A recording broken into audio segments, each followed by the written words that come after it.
Boom boom, छिछोरे लड़के, boom, we are live.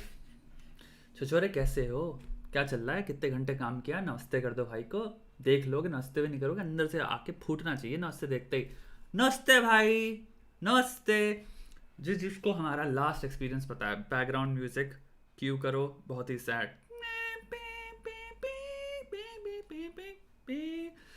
उसको पता है कि भैया वी आर प्लानिंग इस स्ट्रीम को शिफ्ट करने का ट्विच में। हम यहाँ पे कुछ टेस्ट स्ट्रीम्स करेंगे, अभी यूट्यूब में कंटिन्यू करते रहते हैं। अगर टेस्ट स्ट्रीम्स मस्त चलती रहीं तो फिर तो कोई प्रॉब्लम नहीं है, बट जहाँ तक मैं देख रहा हूँ, क्योंकि मैं खुद भी आई बिन फॉलोइंग तुम्हारा, उसको पता है कि भैया where the where the what the where the where the हम यहाँ पे कुछ व्हाई कैन आई ओ ओ ओ ओ अगर टेस्ट स्ट्रीम्स मस्त चलती रहीं oh wait a second wait a second Oh my god. Sniper wolf भाई, यार स्नाइपर वुल्फ पे रिएक्ट करने वाले हो क्या? हाँ भाई करेंगे भाई, करेंगे ना, क्यों नहीं करेंगे। सबको नमस्ते यार। तो ट्विच का तुम्हारा स्ट्रीम का मैंने नॉट स्ट्रीम का द ट्विच का तुम्हारा सुनना है, एक बात सुनना कैसा, बिल्कुल बढ़िया भाई। How are you? 5 rules on Batman मत भूलना, 5 रूल्स ऑन बैटमैन लिख लिया तुम्हारा।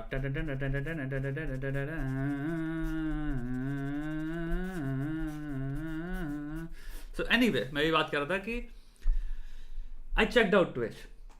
आई सैट 2-3 दिन में बैठ के I was checking and I realize one thing, it's pretty cool platform. No wonder तुम्हारा यू नो अमेरिका और यूके और इन सब जगहों पे बहुत ज़्यादा फेमस है, because it is good. But अगर आप गेमिंग कर रहे हो या फिर आप स्ट्रीम, लाइक मैंने देखा तुम्हारा QVC करके कोई स्ट्रीमर था जो पता नहीं कि मेरे को रिकमेंड आ रहा था बहुत ज़्यादा, वो तो 20 घंटे की स्ट्रीम करता है बंदा, 10-10 घंटे की, and they just watch episodes of stuff, they watch episodes. Anywho, so they were, I just realized like वहाँ पे yes, I can just sit Twitch पे and we can do a lot of things. A lot of things can be done. So Gangster Perspectives is on Twitch. हम लोग तुम्हारा 1-2 घंटे की stream तो कर ही सकते हैं। एंड एक सेकंड रुकना, मैं एक सेटिंग कर लूँ यार यहाँ पे। ओके तो यहाँ पे ये नौटंकी है, कूल। बस आई एम सॉरी, एक सेटिंग कर रहा हूँ मैं, हो गई, ठीक है, थैंक यू यांकू। You can come here and अगर आप अफोर्ड कर पाओ, बेसिकली बात ये है, अगर 1-2 घंटा हम कर सकते हैं, मैंने कह रहा ट्विच पे बैठ के लोगों को व्यू करो, you don't have to waste time. और आई डोंट थिंक इतना कुछ एडिक्टिव प्लेटफॉर्म भी है, क्योंकि अगर आपके पास like I didn't find Twitch streamers, I found them kind of like वो आराम से बैठे हुए हैं, वो कुछ बात भी नहीं कर रहे, they just watch stuff and बीच बीच में there like ha ha ha, and I was like okay. But as long as तुम्हारा प्लेटफॉर्म के रिव्यू का मेरा जो पॉइंट था, मेरा वो था कि काफ़ी ईजी टू यूज़ है, जैसे तुम्हारा यूट्यूब है वैसे ही ट्विच भी तुम्हारा यू नो प्लेटफॉर्म है, तुम आराम से बैठ के इसमें like it will be feasible. अगर हम लोग डेट सेट कर लें, डेट कर रहा हूँ sorry, date as well as time, कि अगर हम 8 से 10, 7 से 9 जो भी फीजिबल रहेगा, तुम्हारे पास एक ऐप पड़ी है फ़ोन पे, तुम्हें पता भैया 7 से 9 यू नो वहाँ पे नोटिफिकेशन आ जाएगा, बैठ के देखो, तो I think we can do that. कोई कह रहा है ट्विच पे भी कॉपीराइट की प्रॉब्लम है, आई डोंट नो यार, आई डोंट नो। मैं तो कल देख रहा था like people were just God knows कितने खतरनाक अमाउंट में people, and they were streaming and I was like okay. एफा खफनाफ तो खफनाफ तो कुछ नहीं दिख रहा। सो एनीवे आओ, कुछ चीज़ें मैंने तुम लोग के लिए करी हुई हैं। पहले तो तुम लोग को वार्म अप करते हैं। भैया वार्म अप के नाम पे क्या दिखा रहे हो? तुम्हारा पुराना दोस्त वार्म अप के नाम पे दिखाएंगे हम तुम्हें, तुम्हारा पुराना दोस्त टिकटॉक। ना ना ना मिस करते हैं हम इसको। तो आओ ऑडली सेटिस्फाइंग वीडियोस से स्टार्ट करते हैं, धीरे धीरे जाते जाएंगे, बहुत सारे वीडियोस हैं यू नो आज हम जो कवर करेंगे, एंड देखते हैं पहले कुछ ऑडली सेटिस्फाइंग वीडियोस ताकि लोग थोड़े से आ पाएँ। ये चमचा डाला आदमी ने, ये मैंने ऑलरेडी देखा हुआ है, इसलिए मेरा रिएक्शन इतना खंगोर नहीं होने वाला है इसमें, वरना अगर तुम व्हाट, ये क्या था, जादू कर दिया। गेस द कलर, ये भी देखा हुआ है. पेनी क्लीन, ये भी देखा हुआ है. ओके, ये नहीं देखा मैंने. आई am sorry but $10 cookie is actually insane.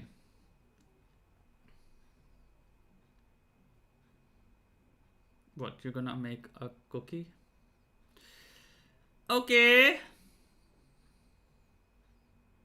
Please tell me, यहाँ पे मेरे को वेट फॉर इट करना है. तुम लोग में कितने लोग मिस कर रहे हो टिकटॉक को? I don't know. I don't know. I'm from India. We don't have $10 cookies. Okay. नीचे से सब निकल आया होगा, नहीं? Okay. All right. I wouldn't say दिल गार्डन गार्डन हो गया मेरा, but still nice. Most satisfying TikTok ever.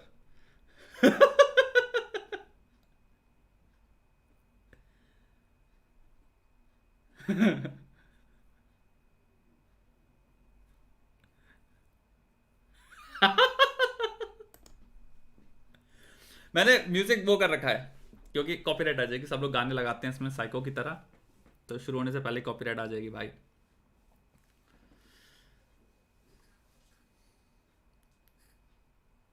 That's it. चच्चा क्या बना रहे हो हमको आप? सेटिस्फाइंग बनाए हम आपको, पता नहीं क्या दिखा रहे हो चच्चा हमको. कुछ बढ़िया दिखाओ, मजा नहीं आ रहा. TikTok I expected better from you यार. I expected much better. Okay, let's see this. Okay, pani, nice. ये मैंने देखा हुआ है. I already watched it. So I'm not gonna have that moment where I'm like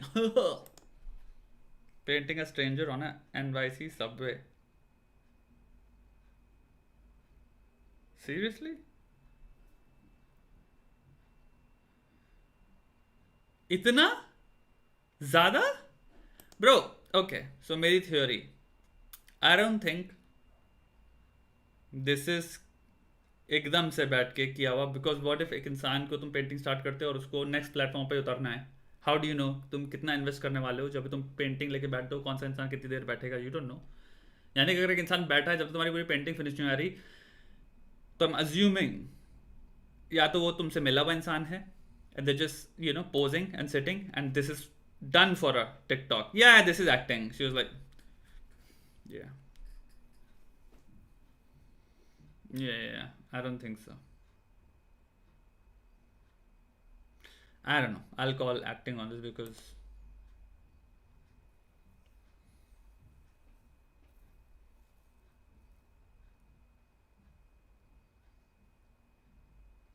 graffiti कर रहे हो तुम, इलीगल चीज है ये.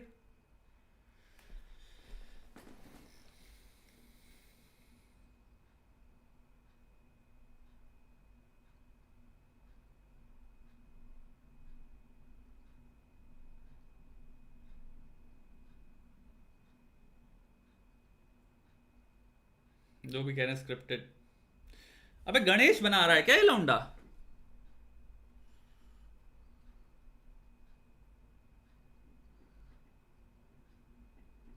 बट कुछ भी कहो, इस बंदे का कंट्रोल देख रहे हो, हाथ कितना स्ट्रांग है. Like you know, what does it feel like लौंडा गणेश बना देगा? प्रॉब्ली नहीं बनाएगा, प्रॉब्ली अपना लोगो बना देगा कोई.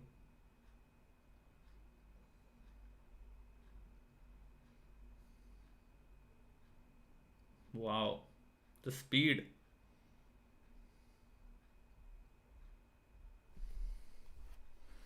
शिट. मतलब बेसिकली इंसान ने प्रैक्टिस कर रखा है, उसको पता है एग्जैक्टली कहाँ पे क्या चीज डालनी है. बट फिर भी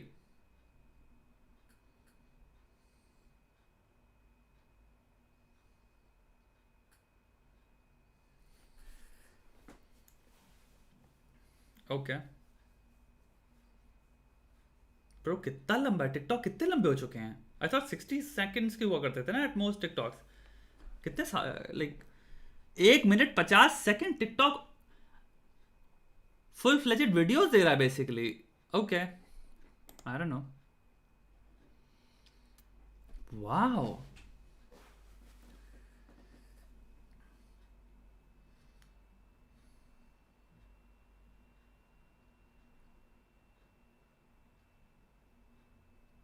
What? ये गंद मचा रखी है, मतलब इतने टाइम से धोया नहीं था इसने, एल्गे है ये। यप।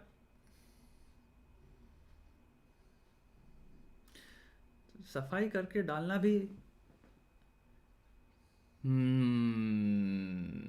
नॉट वेरी सेटिस्फाइंग दो। आई डोंट नो, लाइक जो तुम एक्सपेक्ट करते हो सेटिस्फाइंग में वो भावना नहीं आ रही यार। इट्स जस्ट तुम सफाई कर रहे हो। आई डोंट नो, जिस भी इंसान ने अपनी लाइफ में सफाई किया ये moment, you know, you're like okay गंदा है, फिर देन सफाई हो जाता है। ओके गंदी कार आई, गंदी कार को सफाई कर देंगे ये लोग। Oh God.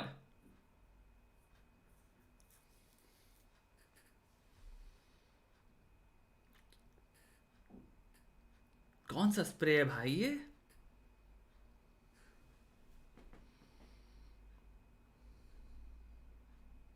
But what is fascinating to me is ये वीडियो भी 1 मिनट 42 सेकेंड्स का है। टिकटॉक ने तुम्हारे you know I think 10 minute तक की कर दी है, which is very you know surprising to me. It is satisfying, exactly इतना सेटिस्फाई भी नहीं होना था। But this to me is like surprising कि कौन सा डिटर्जेंट है, आई डोंट नो, बट तुम्हारा इतने भयंकर लेवल पे सफाई। भाई की कार नई नहीं है, पुरानी है। अभी भी कैसेट सिस्टम लगा हुआ है। और maybe I am wrong, maybe what I am saying is very stupid, maybe I am stupid person who doesn't know anything about cars. लौंडे ने कार का वो लोगो हटा दिया। कार की सफाई, wow this is kind like अब यहां फील हो रहा है मुझको। यहाँ ये पानी डाल दो, उठा के भर दो पानी से, 4 बाल्टियां लो, पेल दो उसके अंदर। जीसस, मुझे नहीं पता था इतने डेप्थ में सफाई होती है चीजों की।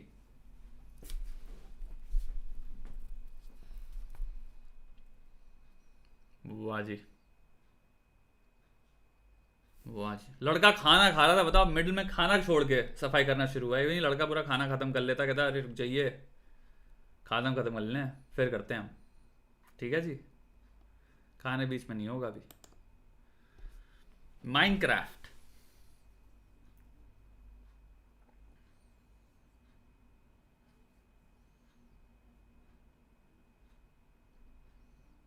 दिस इज अनदर थिंग जिसका क्रेज मुझे समझ में नहीं आता माइनक्राफ्ट का। Like I never played it, possibly that's why, but like this is a game जो कि इतना टाइम पुराना गेम है, आज भी कंसिस्टेंटली इस गेम की व्यूअरशिप यूट्यूब पे वन ऑफ द हाईएस्ट है। लाइक माइनक्राफ्ट यूट्यूबर्स,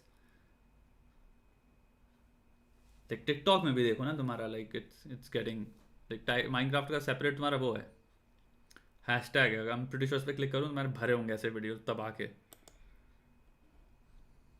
भाई पूल गाय वापस आ गया,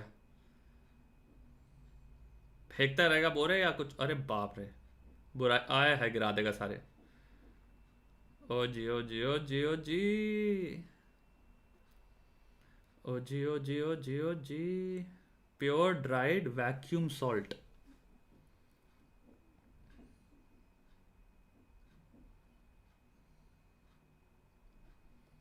क्या होगा जी इससे?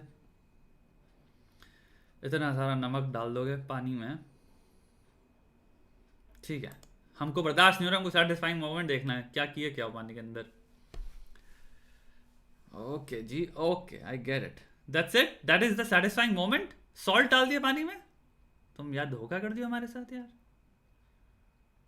हमको लगा कुछ खतरनाक दिखाओगे तुम। दैट्स इट, दैट वाज यार तो धोखा है यार। ये हमारे science channel melt and pour, बे मतलब की बकलोली करा लो उनसे। लावा केक वर्सेस मेयोनेज, मेयो में लावा डाल दिया, वाह जी वाह, कुछ नहीं बचा बस। ये देखो, व्हाट व्हाट, तो मॉर्टल कॉम्बैट की ब्रुटैलिटी वाला सीन है तो।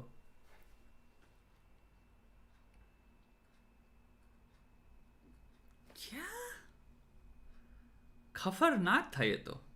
पर था क्या ये, जेल था? ओके ये वीडियोस मैंने देखे हैं दोस्त, घोड़े की तुम्हारे सफाई के, सब में म्यूजिक डाला हुआ है, वरना मैं म्यूजिक हटा के प्ले करता है इनको।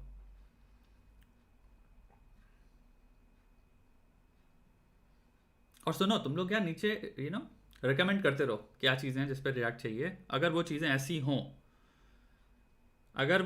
ऐसी हों जिनमें मुझे लगता है हाँ कॉपीराइट या फिर वाला नौटंकी नहीं आएगी तो हम कर सकते हैं।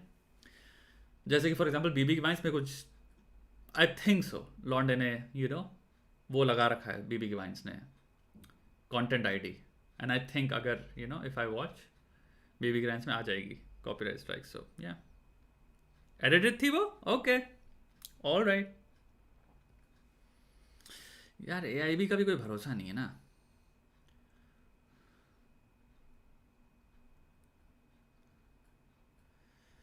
तुम्हें पता है घोड़े को भी मजा आ रहा होगा इसमें। यस, घोड़ा कह रहा है थैंक यू, थैंक यू, सफाई का ढंग से।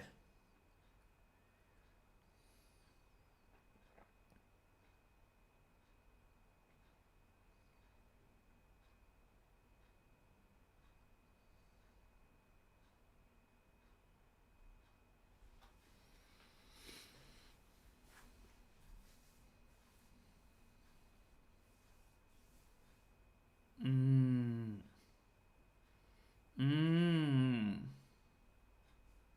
हम्म।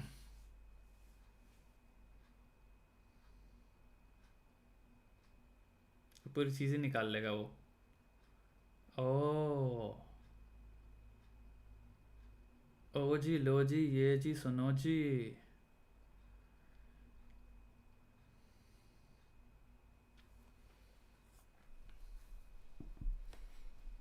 हम्म।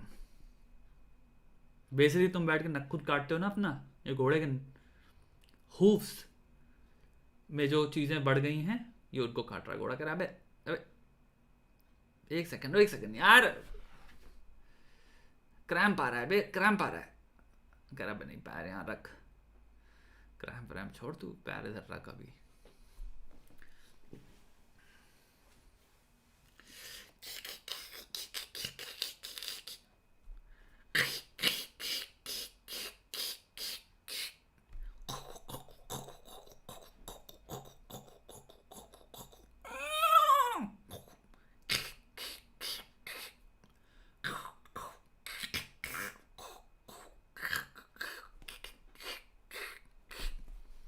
देखा, इसी बात पे लोग कह रहा है हॉर्सेस फुट, हॉर्सेस फुट नहीं, हुफ हुफ होते हैं ना, तो हुफ।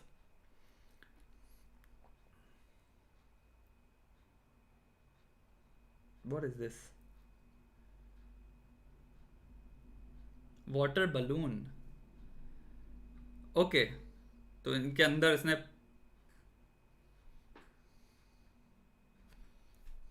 जिसके अंदर ग्लास था बेसिकली, राइट, लेयर या फिर प्लास्टिक की लेयर प्रोटेक्टिंग कर रखी थी उसने, जिसको तोड़ना पड़ा वरना वो चीज़ एक बार में टूट जाएगी ना पूरी पूरी। आई डोंट नो, अब तुम लोग बताओगे इसमें।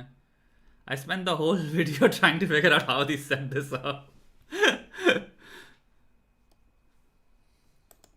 है ओ, मेहनत, लौंडे ने करी है मेहनत।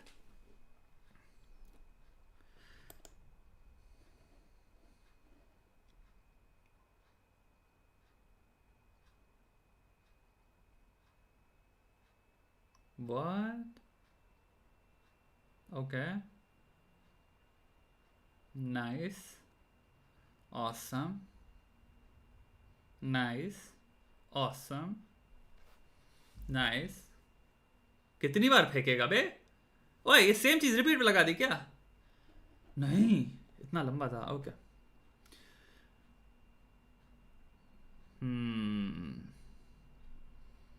नाइस।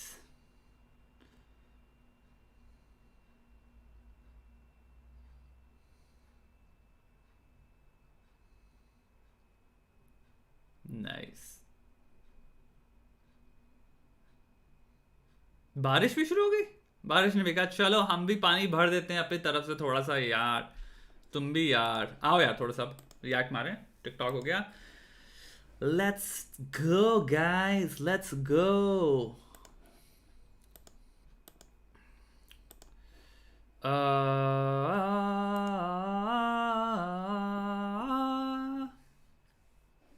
सो पहला वीडियो मेरे पास है जो देखने वाला है वो ये है। आई वॉन्टेड टू तुम्हारा इंडियन स्ट्रीट फूड पर रिएक्ट करना था मेरे को। This video is called this place famous for Hyderabadi chicken lachha roll Indian street food. ठीक है, लौंडे कह रहे हैं एक्सर B1A, इस पे भी करेंगे। Batman doesn't kill, you are so right यार, इस वीडियो पे तो करना है भाई।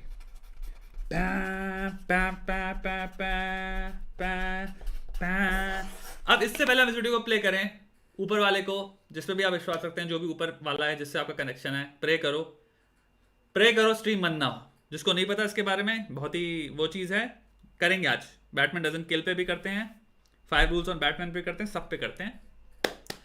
लेकिन एक चीज़ आपसे मुझे ज़रूरत है, अगर आप ये स्ट्रीम देख रहे हो प्लीज़ सब्सक्राइब करो चैनल को बहुत तेज़ बड़ा करो, ताकि फिर मैं यूट्यूब से थोड़ा सा कह पाऊँ कि ओए कॉपीराइट स्ट्राइक आया, ओए क्या कर रहा है वे, और यूट्यूब का अरे भाई अरे आपको छोटे चैनल को यूट्यूब छोटा चैनल अभी दम नहीं है इसमें। ठीक है, स्टार्ट करते हैं वीडियो को। इस तरह से मारने से हमारा ये रोल का लच्छा निकल जाता है। तो जिसको नहीं पता, I am very interested in food, very interested in food. So I watch food videos in my spare time. और मैंने कहा भाई मैं स्पेयर टाइम में क्यों देख रहा हूँ, मैं लोगों के साथ देखूंगा ना। ये होती है प्याज काटना। बहुत अच्छा लगेगा, इसको खाने में टेस्टी है। हम नहीं बोल रहे हैं, कस्टमर जितने भी खा रहे हैं वो बोल रहे हैं भाई जी टेस्टी होगा, इसमें कोई डाउट नहीं है। दिस इज, ये जो जितने भी रोल वाली रेसिपी होती है ना, ये गोल्ड रेसिपीज हैं, ये गोल्ड प्रोडक्ट है। बुरीटो भी क्या होता है, रोल है जिसमें तुम्हारा इन्होंने चावल और ऐड कर दिए।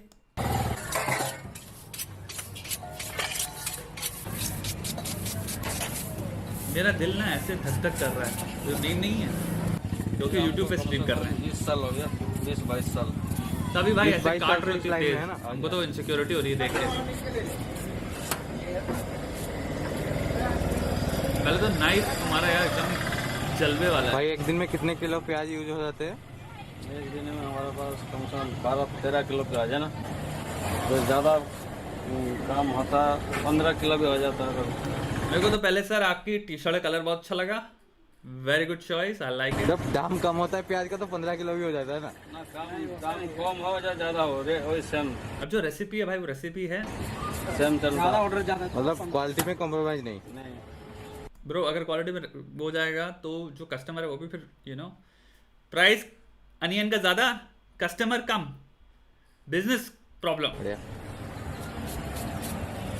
जो 60 रुपए किलो था, फट क्या 15 किलो। क्योंकि मैं कोई भाई थम जल्दी से भी ज्यादा ना हो जाए, गलती से भी 1% भी प्रेशर ज्यादा हो गया, खट से थम गया। अभी भी 10-15 किलो प्याज 20 रुपए किलो। ये डीप फ्राइड चिकन है, आई थिंक सो। नहीं, ये हांडी में बना हुआ चिकन है, तुम्हारे कोयले का। थोड़ी सी हेल्प करो यार तुमको। बहुत टेंशन लगा है काम सीखने में।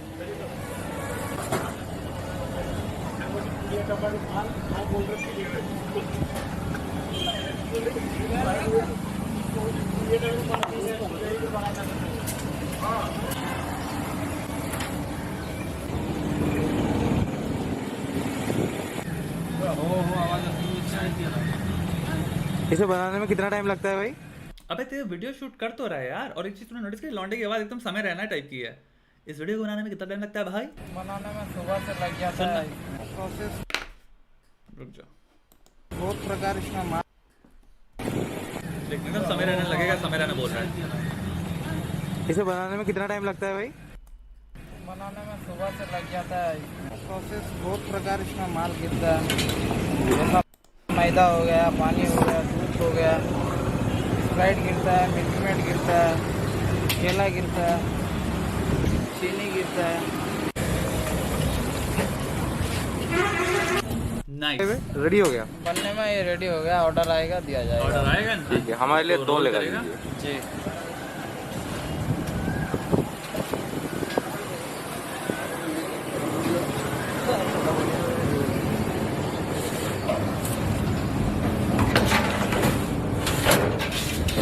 Nice nice storage system.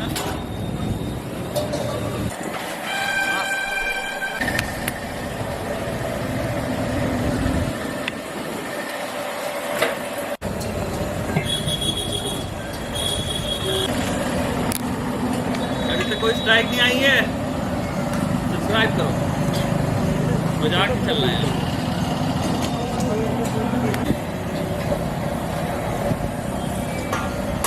Hyderabadi chicken lachha role.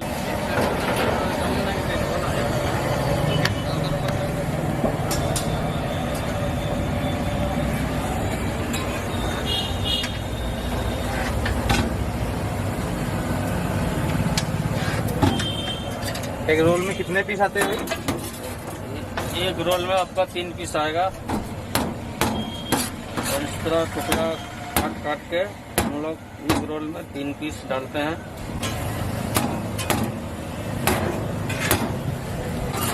Bro ये सिंपल रेसिपी सीख लो, मैं मजाक नहीं कर रहा हूँ। अगर तुम बाहर रह रहे हो कहीं पे भी, इंडिया के बाहर हो, एक फूड ट्रक ले लो, फूड ट्रक ले लो। ये रेसिपी कुछ नहीं है, घर पे लो, चिकन है, इन सब के यहाँ तुम्हारे फ्री इंस्टॉल्ड अवन होते हैं, सारे घरों में वो होता है, होता है।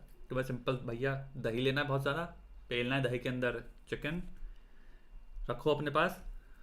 तुम फूड ट्रक से, ये मैं इनका प्राइस लूँगा, एंड में क्या होगा मैं बताऊँगा, ये सेम चीज़ यहाँ पे कितने की बिक्री होगी, चाहे यूएस से हो चाहे यूरोप में कहीं हो, ठांस दोगे पैसा।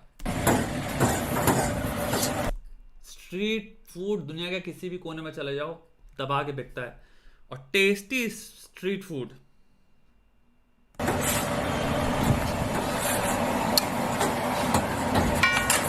बहुत बहुत मांग है टेस्टी स्ट्रीट फूड की, और यहाँ तो होता ही नहीं है, बहुत रेयर है। यहाँ तो पिज्ज़ा, बर्गर।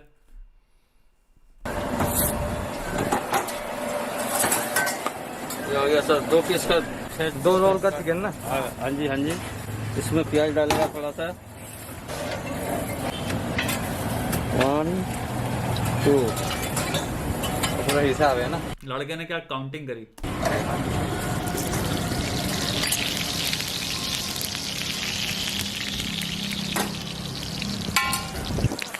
ओके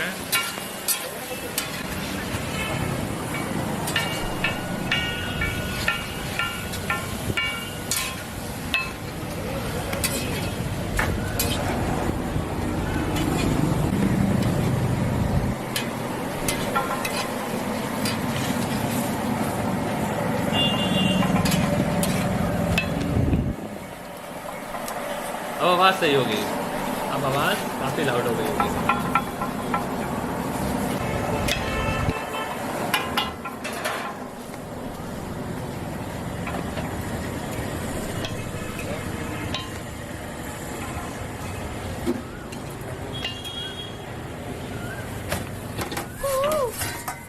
ये आने के बाद इसको इस तरह से मारने से हमारा ये रोल का लच्छा बन जाता है।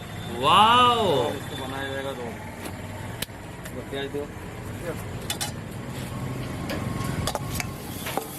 प्याज को भी थोड़ा सा। दही का ये स्पेशल मसाला है भाई।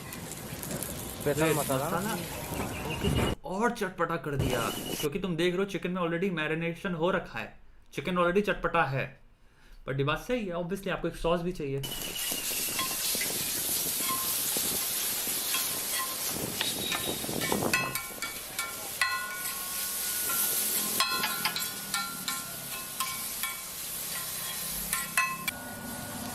Green sauce.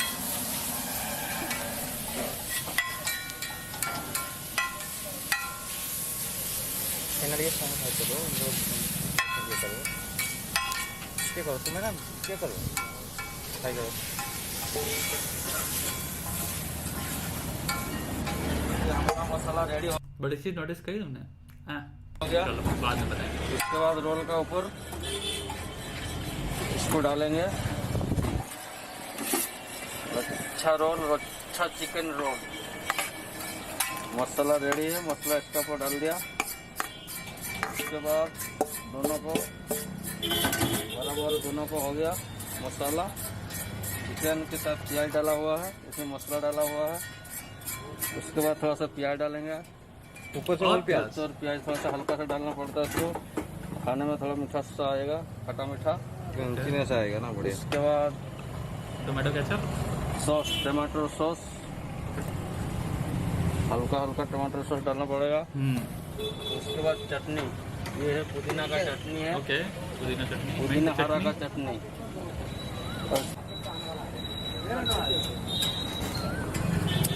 ये रोल हो गया तैयार।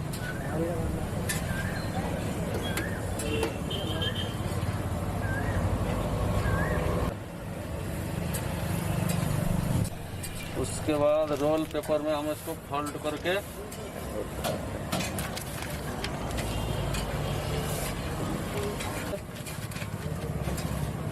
ये लीजिएगा, ये रोल तैयार हो गया सर। प्राइस क्या है? ये लच्छा चिकन रोल तैयार हो गया, हैदराबादी लच्छा चिकन रोल। ये रहा रोल हमारा। इसका प्राइस कितना है भाई? इसका प्राइस 70 रुपये है। 70 रुपए बस। 1 यूरो, 1 यूरो, ये यहां पे 13 से 12 यूरो का बिकेगा भाई साहब। और अगर तुम अभी जर्मनी चले जाओ, फ्रांस चले जाओ, ये हो सकता है 15-20 यूरो का बिके। तुम समझ रहे हो उनके लिए कितना ज्यादा बड़ी चीज है, ये मील है उनके लिए पूरी पूरी। आराम से इसको 15-20 यूरो देंगे वो। बहन की आंख, दिमाग उड़ जाता है मेरा। बहुत अच्छा लगेगा, इसको खाने में टेस्टी है। हम नहीं बोल रहे हैं, कस्टमर जितने भी खा रहे हैं वो बोल रहे हैं, पर आप भी एक बार खा के देखिए।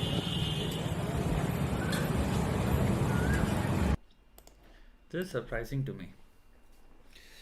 तुम लोग समझते नहीं हो बेटा इन सब चीज़ों का क्या भयंकर पोटेंशियल है मोनेटाइजेशन या फिर कैपिटलाइज करने का इसको। कि अगर तुम्हारे पास ये स्किल भी है ना, क्योंकि लाइफ में पता है मेरा यही चीज़ सीखी लाइफ में, अगर मेरा सब कुछ फेल हो जाए ना, यहाँ पे जहाँ पे मैं बैठा हूँ, मैं जो भी कर रहा हूँ, मैं तो बहुत सारी चीज़ें करता हूँ मैं तो एक बार में, लेकिन लेजिट से मेरे पास एक ज़िंदगी में एक तरह से ये है कि रिस्क टेकिंग कैपेसिटी में बहुत दमदार इनकरेजमेंट इसलिए रहता भी आपके मन में, क्योंकि आपके पास ऐसा कोई स्किल है। जैसे मेरे को कुकिंग बहुत ढंग से आती है। अब जैसे से मैं नहीं कह रहा मैं 40 चीज़ें कुक कर लेता हूँ, लेकिन मुझे 5 चीज़ें कुक करनी आती हैं। ये सब चीज़ों में मेरा बड़ा इंटरेस्ट भी रहता है, बिकॉज यहाँ पे जब मैं प्राइसेस चेक करता हूँ, लोगों की कैपेसिटी देखता हूँ खर्च करने की, then you really think like अगर फूड ट्रक हो तुम्हारे पास, एक simple food truck is the thing to go, not a restaurant. Because काफ़ी लोग मेरे से जितने भी लोग घर पे आते हैं जो खाते हैं वो यही कहते हैं, भाई तुम रेस्टोरेंट क्यों नहीं खोल लेते, रेस्टोरेंट क्यों नहीं खोल लेते। हमने कहा ना, रेस्टोरेंट इज अ झाम। But if I were to अपने लाइफ में कभी जैसे everything fucking collapsed in my world, सब कुछ कोलैप्स हो गया, मेरे पास स्किल है कुकिंग का, that I can any fucking day एक सिंपल फूड ट्रक करके अपने आप को डिलीवरी ऐप से कनेक्ट करके I can make a living, strong living, मतलब हल्की लिविंग नहीं, जितना मैं कमा रहा हूँ अभी उसके टक्कर की लिविंग। और तुम लोग को यही बात है, मैंने आराम से इस पर ढंग का एक वीडियो भी बना रखा है बताते हुए कि लोग जो भी फूड ट्रक है, जो भी स्टॉल है, जो भी बताशे वाला है, जो भी चाट वाला है, इन सब पे हम लोग वीडियो बनाते रहेंगे। I really like watching these videos, because तुम्हें एक चीज़ इसका ये भी हो सकता है आभास हो, आई डोंट नो, मे बी हुआ हो कि ना हुआ हो, watching this you may think और यू मे रियलाइज कि इतना टफ नहीं है बनाना, रियली इतना टफ नहीं है। बहुत सारे लोग होंगे जो कहेंगे देखो लेकिन तंदूरी चिकन जो था वो बनाना बहुत टफ होगा। मैं तुम्हें लिख के दे रहा हूँ, तुम्हें मैं कहो तो तवे पे सिखा सकता हूँ बनाना, कितना आसान है वो।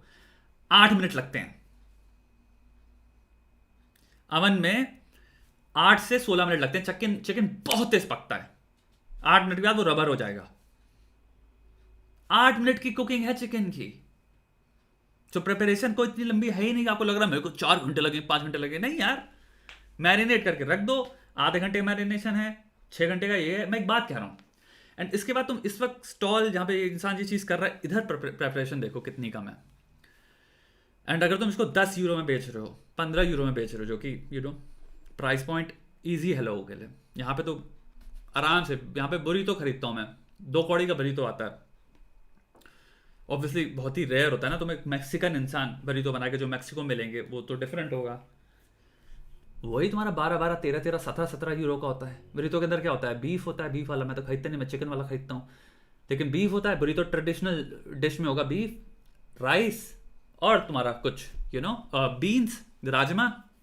ऑब्वियसली राजमा स्टाइल से नहीं बना रहे, वो सिंपल उसी वो बीन्स, रेड बीन्स यूज कर रहे हैं या किडनी बीन्स। तो बेसिकली राजमा, राइस और बीफ, ये है बुरीतो की रेसिपी। बुरीतो जो भी बोलो। 17 यूरो का बिकता है। यानी क्या भाई, आपने इतने बड़ा वो लिया, बीफ आपने उठा के प्रिपेयर किया। बीफ को तो सबसे कम टाइम लगता है बनने में। मैश किया, कट बीफ प्रिपेयर किया, साइड में रखा। राइस बनाई, राइस में तो आपको पता है कुछ नहीं लगता। राइस बनाई, उबाल दी, राजमा उबालनी है। फिर उसके बाद वो किया आपने चिली, क्योंकि मैक्सिको में चिली तो चलती हैं। आपने चिली पे ली, उसके अंदर खूब सारी, टेस्ट आया। एक रोटी ली आपने, बड़ी सी रोटी में रैप किया, हो गया बुरीतो। ये सब चीजें समझो, जिंदगी में जितना एक्सपैंड कर सकते हो ना अपने होराइजन्स ऑफ रियलाइजिंग की स्किल्स की वैल्यू क्या है, मजा आ जाएगा। Like this person, I don't no, may be लोग लाखों में कमा रहे हैं। जिस भी स्टॉल के उन्होंने दिखाया, आपको देख के नहीं लगेगा। Street food, road side food, इन सब की कैपिटल वैल्यू बहुत हाई है, बहुत हाई है भाई। बुरीतो, हम तो बुरीतो बोलते हैं भाई, बुरीतो बोलेंगे हम तो, कल्लो जो कन्नो है। ओके, कोई कह रहा है बैटमैन, 5 रूल्स ऑन बैटमैन पे रिएक्ट करें, राइट? आओ कर लेते हैं 5 रूल्स ऑफ बैटमैन चच्चा। स्टफ है का वीडियो है। ओके, वापस हम आ रहे हैं स्टफ है के रिएक्शन पे। सबको नमस्कार मेरा, जो देख रहा है। ऑल्सो आपसे मेरी एक अपेक्षा है, चैनल को सब्सक्राइब करो, चैनल को बड़ा करना है। और एक बात मैं बोलना चाहता हूँ, 2 लाख 3 लाख वाला बड़ा नहीं करना, मिलियन वाला बड़ा करना है। छुपाएंगे नहीं तुमसे, हम झूठ नहीं बोलेंगे, जो है वो है, ठीक है? तो चैनल को सब्सक्राइब करो मेरे दोस्त, ताकि रिएक्शंस ये हम रोज शाम को यूट्यूब पे बैठ के स्ट्रीम कर पाएं। ट्विच पे इतना वो ना हो, लेकिन ट्विच पे भी कर लो, क्योंकि ट्विच पे हम लॉन्ग स्ट्रीम्स कर सकते हैं और कुछ भी रिएक्ट कर सकते हैं। ट्विच पे तो कोई टेंशन ही नहीं है, कुछ भी रिएक्ट करेंगे बैठ के। म्यूजिक तक के रिएक्शन सीरीज भी कर डालेंगे, जो कि यूट्यूब पे इम्पॉसिबल है। फिल्म सीन्स की हम रिएक्शन कर सकते हैं, जो कि यूट्यूब में इम्पॉसिबल है। जब भी हम किसी फिक्शनल कैरेक्टर की बात करते हैं, चाहे वो सुपर हीरो हो या नॉर्मल हीरो हो या इवन एक विलेन हो, वो कैरेक्टर आपके लाइफ में कितना इन्फ्लुएंशियल है, ये डिपेंड करता है कि आप किस हद तक उससे रिलेट कर पाते हो। क्योंकि अगर आप उस कैरेक्टर से अच्छे से रिलेट नहीं करते हो, तो उसकी जितनी भी क्वालिटीज़ हैं जिससे आप इंस्पायर होते हो, उन क्वालिटीज़ को आप अपने लाइफ में इनकलकेट करने की कोशिश उतना नहीं करोगे। वो कैरेक्टर बेसिकली एक इंस्पिरेशन ही बन के रह जाएगा। You will never aspire to be like him. तो किस तरह के कैरेक्टर्स हमें एस्पायर करते हैं और हम कैसे उनसे रिलेट कर पाते हैं? रिलेट हम किसी कैरेक्टर से तब नहीं करते जब हमें उसकी कोई क्वालिटीज़ पसंद आती हो, या फिर उसके और हमारे एम्बिशन सेम हो, या फिर जब हम उसके ताकत से प्रभावित होते हैं। हम किसी कैरेक्टर से रिलेट तब करते हैं जब हमारी और उसकी कमजोरी एक जैसी हो। ये राइटिंग का हिडन फॉर्मूला है। एनी पर्सन जिसको जिंदगी में राइटर बनना है, द हिडन फॉर्मूला, और ये आपको एनिमे में थ्रू एंड थ्रू मिलेगा, विलेंस में भी मिलेगा। दैट्स व्हाई रीजन है एनिमे में तुम विलेंस पे भी रिलेट कर ले जाते हो। It's actually, I wouldn't even say when we relate to a character when they have the same weakness. I would just call it humanness. The state of human affairs में हम 40 चीज़ों से ऐसे बंदे हैं जो हमें घुटने पे लाती हैं। 24 घंटे घुटने पे नहीं रख रही, लेकिन हमारे मन में हमने बहुत सारी चीज़ों पे घुटने टेक रखे हैं, जिनसे हो सकता है आप फाइट कर रहे हो। वो कॉमनैलिटीज़ हैं ह्यूमैनिटी की। तो जब आप एक कैरेक्टर को वो चीज दिखा देते हो जहां से मैं उसको देख के इमीडिएटली कहता हूं, हाँ ये मैं फीलिंग जानता हूं, इसका मतलब ये नहीं उसको गरीब दशा देनी है, नहीं नहीं नहीं, नहीं। फीलिंग देनी है आपको। जब उसके साथ ऐसा हो रहा है तो आपको पता है वो होना, महसूस करना क्या होता है, और वो एक चीज एकदम से जोड़ देती है आपको। एनिमे में भी बहुत खतरनाक चीज विलेंस के साथ कर देते हैं। एनिमे स्पेशली करता है, काफी सारे एनिमेस मैंने देखा करते हैं कि आपको पहले वो बहुत ही खूंखार कैरेक्टर इंट्रोड्यूस करेंगे आपके सामने, बहुत ही रूथलेस होगा, ये होगा वो होगा, उसके बाद वो आपकी उसकी ओरिजिन स्टोरी दिखा देंगे। लेकिन ओरिजिन स्टोरी में वो सिंपल एक इंसान है और उसके अपने रीजंस हैं, और वो रीजंस इतने ह्यूमन है कि आप उस ह्यूमननेस से कहते हो मैं समझ सकता हूँ ये क्यों कर रहा है, और आप विलेन से भी रिलेट मार दिए। तो ये चीज़ है कि it's actually the humanness. Ever if you are interested in writing, make और राइट 3 or 4 थिंग्स जो भी अपना कैरेक्टर रख रहे हो that make them human, not necessarily कि वो घर में रहते हैं, that also makes them a human, not कि वो ग्रोसरी शॉपिंग जाते हैं, नो नो, 4 एक्सपीरियंसेस जो उनकी लाइफ में होते हैं, जो कि ह्यूमन एक्सपीरियंसेस हैं, जो कि रीडर इमीडिएटली कहेगा ओके। ऑल्सो एक और सीक्रेट बोलूंगा मैं, दूसरा जो होता है वो है make them react to those things kind of slightly uniquely, but वो एक कंप्लीटली डिफरेंट मैं बात करूंगा फिर उसके, so I want continue with this video.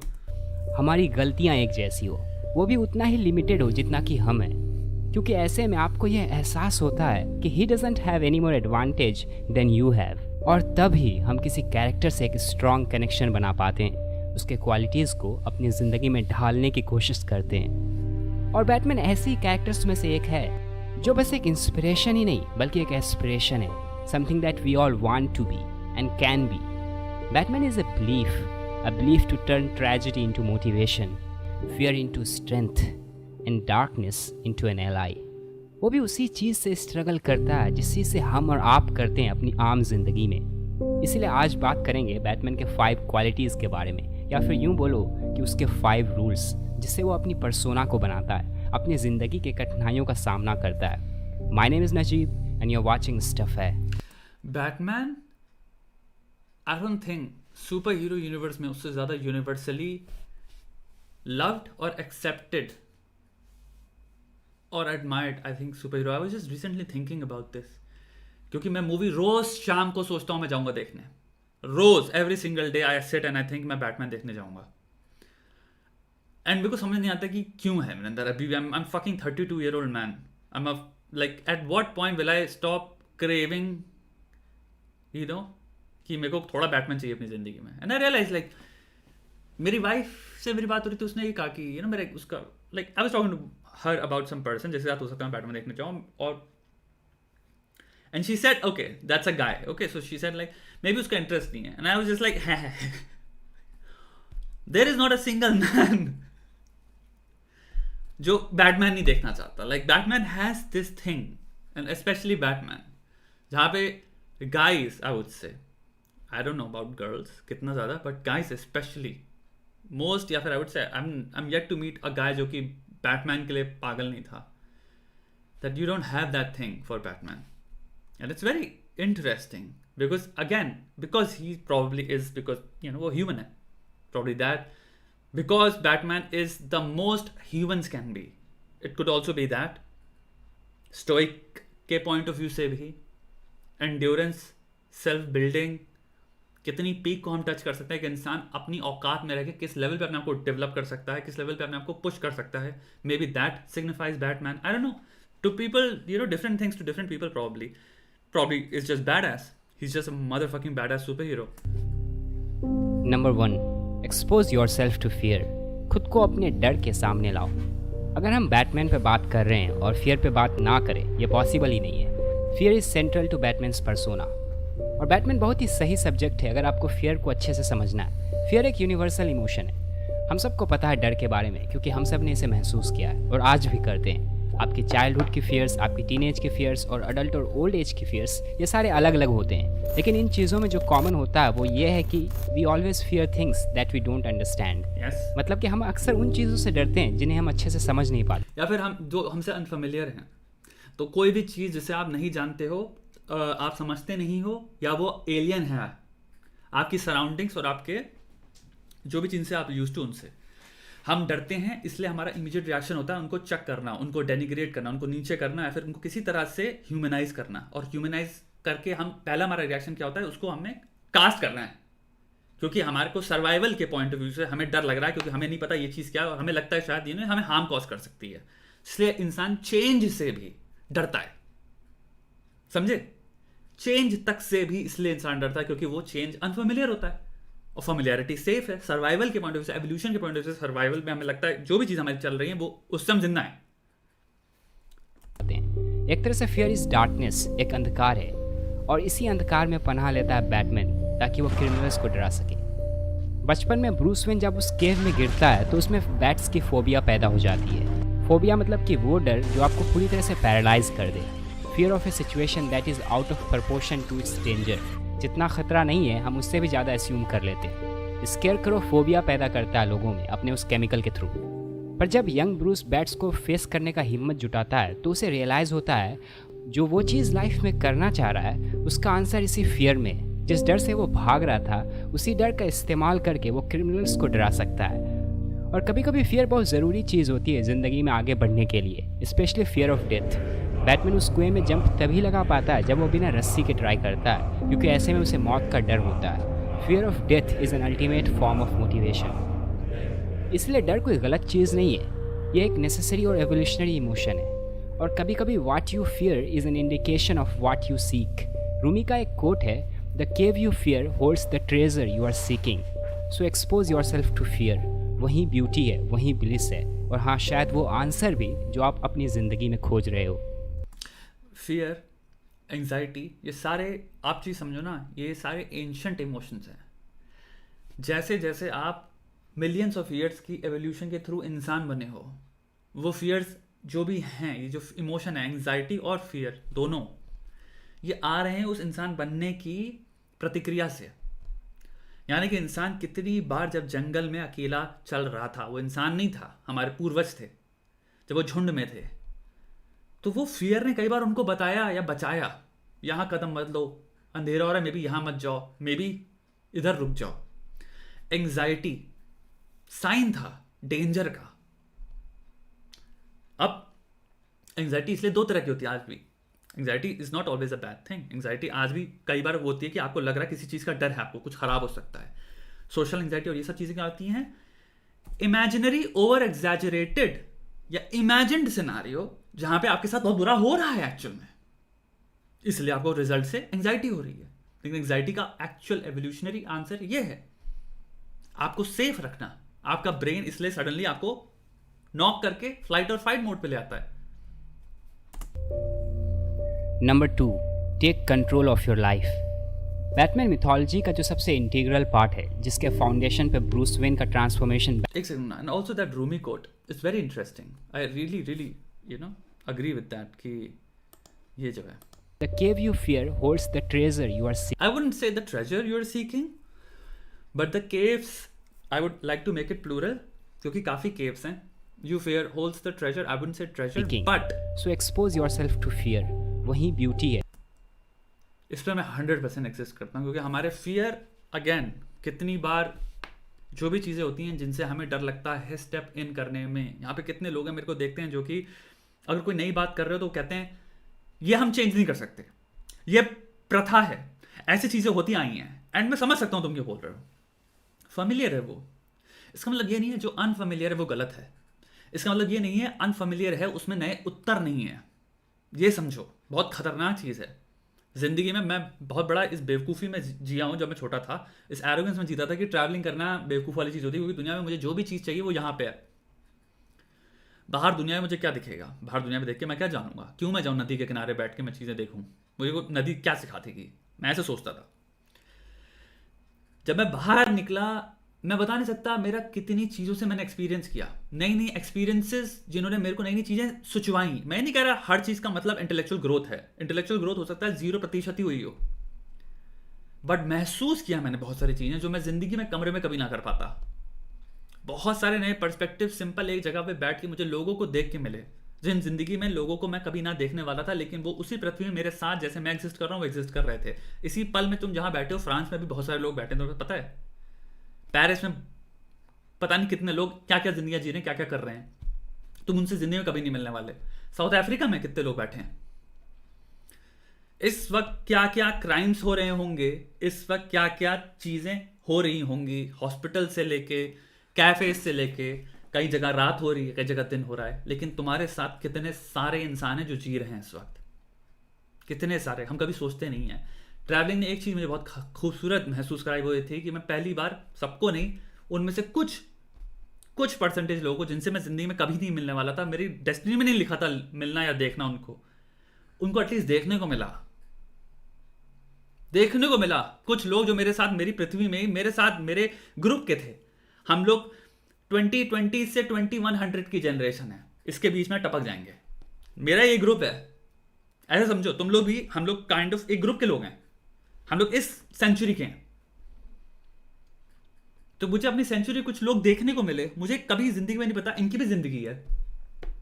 सोचो, मुझे नहीं पता मेरी इससे कभी दोस्ती होती कि नहीं होती, इनके साथ बैठूंगा कैसा सेंस ऑफ ह्यूमर होगा।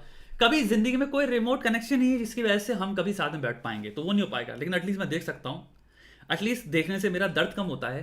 जिंदगी में कोई भी चीज़ों का मुझे लग रहा हो कि मेरे को लग रहा है मेरा दर्द क्योंकि रिवॉल्व कर रहा है मेरे, तो वो सब कुछ है मेरे लिए, क्योंकि मैंने अपने अराउंड दुनिया बना ली है छोटे से शून्य में। लेकिन जब मैं दुनिया में बाहर जाता हूँ, बैठता हूँ, चाहे पेरिस में बैठे हो, चाहे यूएसए में गए हो, चाहे मैक्सिको में हो, चाहे बांग्लादेश में ही हो, आई डोंट केयर, मैं कह रहा हूँ बस बाहर जाके पर जब बैठो तुम्हें पता चलता है मेरी दुनिया से तुम क्यों कितने दूर होते हो ना। पहली बार अपनी दुनिया से तुम बाहर निकलते हो और दूसरी दुनिया देखते हो और तुम्हें लगता है अबे इतने लोगों की दुनिया चल रही है, यानी कि मेरी दुनिया इतनी इंपॉर्टेंट नहीं है। इतना बड़ा मीनिंग नहीं था मेरी दुनिया का जितना ज़्यादा मैं उसको सीरियसली ले रहा हूँ। इसकी लाइफ में भी कोई प्रॉब्लम होगी, इनकी लाइफ में भी कोई प्रॉब्लम होगी, तुम्हारा दिल करेगा काश मैं इससे बात कर पाऊँ, अब इस इंसान की जिंदगी क्या है, इसकी कहानी क्या है। लेकिन हमारा फियर, कितने लोग हैं जो देख रहे हैं इस वक्त, उनको जिंदगी में कभी कदम भी नहीं रखने देगा बाहर। आपका फियर आपको कहेगा नहीं नहीं जो चल रहा है चलने दो ना, जहां पे हो रहो ना, अरे चल तो रही जिंदगी, अरे क्यों जाना चाहते हो। पहली बार मैं तुम लोग से पता नहीं, हो सकता मैं यहाँ पे घसीटा मार रहा हूँ, बट मैं एयरपोर्ट जो था भाई, मैं ऐसा वाला लाइफ रही नहीं कि छोटे से हम एयरपोर्ट आ रहे थे।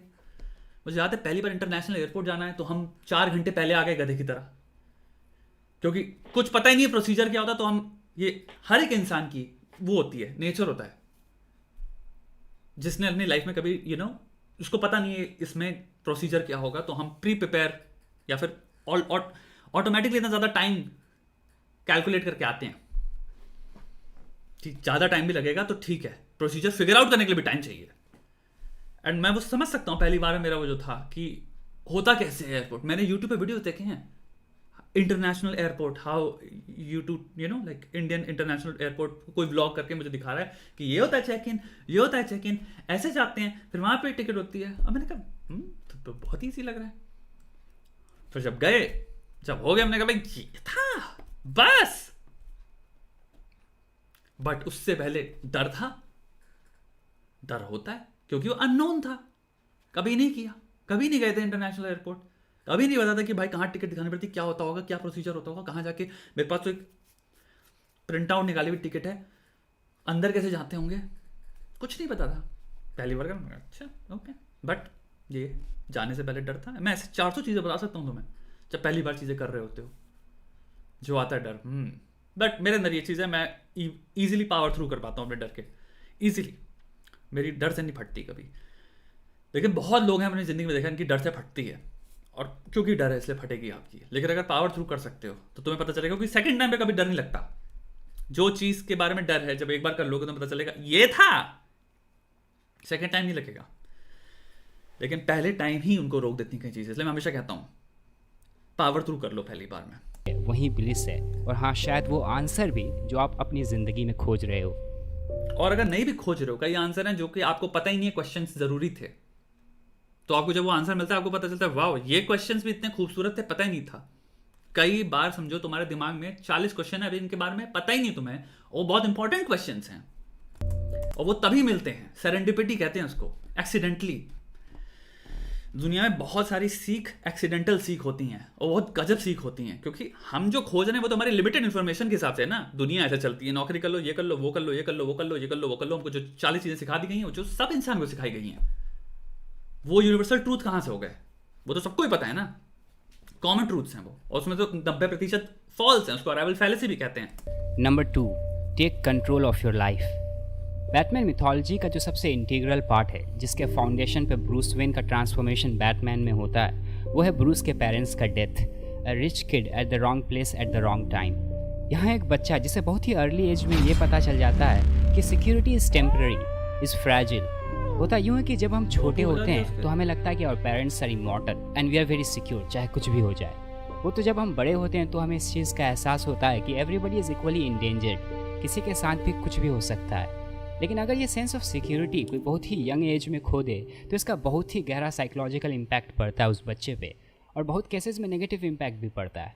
बहुत लोग ऐसे इवेंट से गुजरने के बाद काफ़ी हेल्पलेस हो जाते हैं, they give up, they lose meaning in their life. लेकिन कुछ ऐसे भी होते हैं जो इस ट्रॉमा को यूज़ करके अपने ग्रोथ में तब्दील करते हैं। They fuel their strength from their tragedy. And they do it by taking control of the situation. जब आपके चारों ओर चीज़ें बिखर रहे हों, जैसा आप चाहते हो वैसा नहीं हो रहा हो, when things are falling apart around you, own it, अपनाओ उसे, take control of it, don't run away, because by taking control you affirm meaning in to chaotic events. Control और इंडिपेंडेंस बैटमैन के कैरेक्टर का बहुत ही essential aspect है। If you can't control things around you और उसमें तबाही तबाही मच रही है, just control yourself. Chaos में बहुत इजीली तुम मैन्यूवर कर सकते हो, मैं मजाक नहीं कर रहा हूँ। मेरी ज़िंदगी में मैंने बहुत केओस देखा है और मुझे केओस में कामनेस, इन ग्रेट डिसऑर्डर और chaos also there is order. इसको अगर समझ पाओ ना, वही है, you can find order in great disorder in chaos. उसने बहुत ही यंग एज से इसे अपने अंदर ढाला है और उसे ऐसा करना पड़ा आफ्टर हिज पेरेंट्स डेथ। उसके लिए इस कंट्रोल को खोना मतलब खुद को खोना है और केओस को अपनाना है, which he never does. Number 3, Batman never makes an easy choice. हम जिंदगी में आगे बढ़ते हैं बाय मेकिंग ए चॉइस।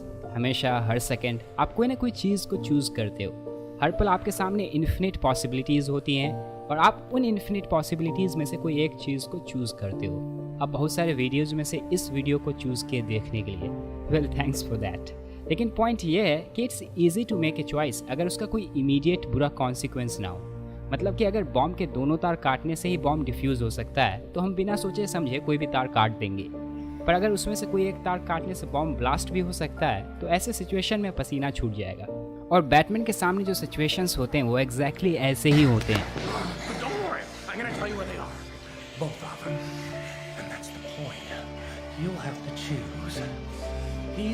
चाहे वो रैचल और हार्वी डेंट में से किसी एक को चूज़ करना हो, अपनी आइडेंटिटी रिवील नहीं करना at the cost of people's death, खुद को मर्डरर दिखाना ताकि गौथम के लोग यूनाइटेड रह सके, या फिर लॉ को हाथ में लेना ताकि गौथम सिटी सेफ रहे। ये सारे चॉइसेस बहुत ही डिफिकल्ट है और साइकोलॉजिकली टफ भी। And probably the toughest of all is to make a choice to not to kill your enemy. सच तो ये है कि बैटमैन जितना कॉम्प्लेक्स है वो उतना कॉन्ट्रडिक्टरी भी है। Number 4, develop self control. हम सब जानते हैं कि Batman has no super power, और अगर उसके पास कुछ नियरेस्ट टू सुपर पावर है तो वो है he is rich, but that's not true. कोई चीज़ है जो बैटमैन को इतना पावरफुल और अलग बनाता है तो वह है उसकी ability to control himself, to be able to be disciplined. Discipline जिंदगी के बहुत प्रिसाइसली बैटमैन, ये तो हमारा स्टूपिड सा जोक लग दिया है, you know, I am rich, ठीक है, and it was more of a तुम्हारा joke sort of thing, you know. Batman super power is his utility belt. कुल मिला के एक्चुअल आंसर ये है, राइट? अगर उस यूटिलिटी बेल्ट हटा दो, उसके पास कुछ भी नहीं है, he is just a guy with fist. But Batman super power is तुम्हारा his disciplined use and practice of his strategies. So I would say Batman की एक्चुअल सुपर पावर है फोरसाइटेडनेस। फोरसाइटेडनेस के बाद प्रिपेयर्डनेस, और उसके बाद फोरसाइटेडनेस और प्रिपेयर्डनेस से जो भी चीज़ें उसने सीखी हैं, जो मार्ग उसने लेआउट किए हैं, उनको एक खतरनाक डिसिप्लिन में फॉलो करना। बैटमैन ऑलमोस्ट खुद कह सकते हो अपने खुद के रूल्स का गुलाम है। I wouldn't say gulam, but I don't know a word for that. He's a student is a better word. Or an apprentice is a good word. He's an apprentice of his own rules. Because, and this is the most complex thing of Batman. Batman, बहुत सारी comics हैं तुम्हें मिलेगा जहाँ पे वो clear delineation ये है कि बैटमैन और हार्वी डेंट और जोकर, इन सब में एक्चुअली कोई फर्क नहीं है। Batman is as unhinged is a good word as तुम्हारा हार्वी डेंट या Joker, and I would say Harvey Dent is a much closer example than Joker, क्योंकि जोकर तो कंप्लीटली आउट है, ठीक है, दिमाग से। बट इस पे भी बहुत सारे पैरल्स ड्रॉ हुए हैं कि जैसे मर्डरस जो भी फ्रेंजी में जोकर जीता है, बैटमैन सपनों में जीता है, बस जोकर उसको रियलिटी में जी रहा है। The only difference between Batman और जोकर में जो है, अगर मर्डरस फ्रेंजी में भी आना हो, मर्डर करना हो, ये करना वो करना, वो उसमें यही है कि बैटमैन बस वो करेगा नहीं, क्योंकि जिस दिन उसने वो कर लिया, ये पैरल्स मैं आपको डायरेक्ट कॉमिक्स से बता रहा हूँ, बहुत सारों में, कि the only reason why he doesn't is because he knows he won't be able to stop himself, not because of some moral code because that's the only line that is holding him from तुम्हारा being a complete maniac, a crazy psychopath, and who he is, the son of his parents. It's very complex. Batman, I think यही reasons हैं. So he has to be so incredibly disciplined कि वो कभी भी, चाहे उसकी urges कितनी psychopathic हों, वो अपने रूल्स ब्रेक ना करे. तो वो डिसिप्लिन्ड है, इसलिए वो अप्रेंटिस है, इसलिए शायद मैंने गुलाम वर्ड यूज किया, अपने रूल्स का. चाहे उसका कितना मन करे मारने का जोकर को, वो नहीं तोड़ेगा रूल, चाहे कितने लोग की मृत्यु हो जाए उसके कारण, इनडायरेक्टली. एंड ये चीज एक्नॉलेज बैटमैन कई तुम्हें मिलेगा, करता है कई बार. ही इज एक्नॉलेज की how many people he has indirectly killed. Red mask, red hood, उसमें है, ही एक्नॉलेजेस. बहुत से सिचुएशन में सक्सेस पाने के लिए ये ज़रूरी है कि हम अपने इम्पल्सेस को रेगुलेट करें, उसे कंट्रोल करें. That we delay the gratification. आज की जो सोसाइटी है, कल्चर है, it's about instant relief, quick satisfaction, distraction. There is a whole generation we have raised who are slave to their impulse. लोग 2 दिन की चांदनी के लिए अपनी वैल्यूज़ को कॉम्प्रोमाइज़ करने के लिए रेडी हैं. They are willing to do stupid things. Batman जब क्रिमिनल से लड़ रहा होता है तो उसका भी नेचुरल इम्पल्स होता है कि उसे मार दे, लेकिन वो उस डिज़ायर को सप्रेस करता है. ही एग्जर्ट सेल्फ कंट्रोल, क्योंकि मारना उसके वैल्यू सिस्टम से अलाइन नहीं होता है. पुलिस कमिश्नर गॉर्डन बैटमैन को इसीलिए ट्रस्ट करता है क्योंकि he knows no matter what happens, Batman will never break, he will not lose his self control, he will not kill. Self regulation एक मसल की तरह है. We all have a muscular ability to regulate our impulses. Bruce Wayne ने अपने इस muscle को develop किया, उस पर काम किया. In fact he has a stronger capacity for self regulation than anyone else. And it's almost a superpower, the power of self-control. But that's the thing now. It is a superpower, self-control, by the way. But he has to understand. He's dedicated his life to this. He does not do anything else. Superman, Lois Lane से प्यार भी करता है, उसकी relationship भी है, नौकरी भी करता है वो. Wonder Woman की social life भी है, उसके अपनी family चल रही है. थेमिस्केरा में Green Lantern की अपनी, तुम्हारी क्या नाम है उसकी, मैं भूल गया, पर्पल स्कारलेट बनती है शायद, वो जो भी है, उसकी अपनी गर्लफ्रेंड है. ग्रीन लैंटर्न की अलग स्टोरी चल रही है, ठीक है, और पायलट भी है वो. बट आई थिंक पायलट वाला वो चीज़ आई डोंट नो कंटिन्यू करता है कि नहीं करता है हेल जॉर्डन. बट तुम सबकी लाइफ में देखोगे they have a double life. Bruce Wayne एक, अगेन वापस हम कॉमिक बुक्स में जाते हैं, एक स्टोरी थी जहाँ पे तुम्हारा बैटमैन का माइंड कंट्रोल हो चुका है and Batman breaks out of it. तो सब लोग कहते हैं ये कैसे हो सकता है, तुमने माइंड कंट्रोल कैसे तोड़ दिया. तो सिंपल सा उसका आंसर ये था बैटमैन का कि मेरे दिमाग में जो आवाज़ थी, जो मुझे लग रहा था कि मैं ही हूँ क्योंकि माइंड कंट्रोल हो चुका है, वो मेरे को ब्रूस वेन बुला रही थी.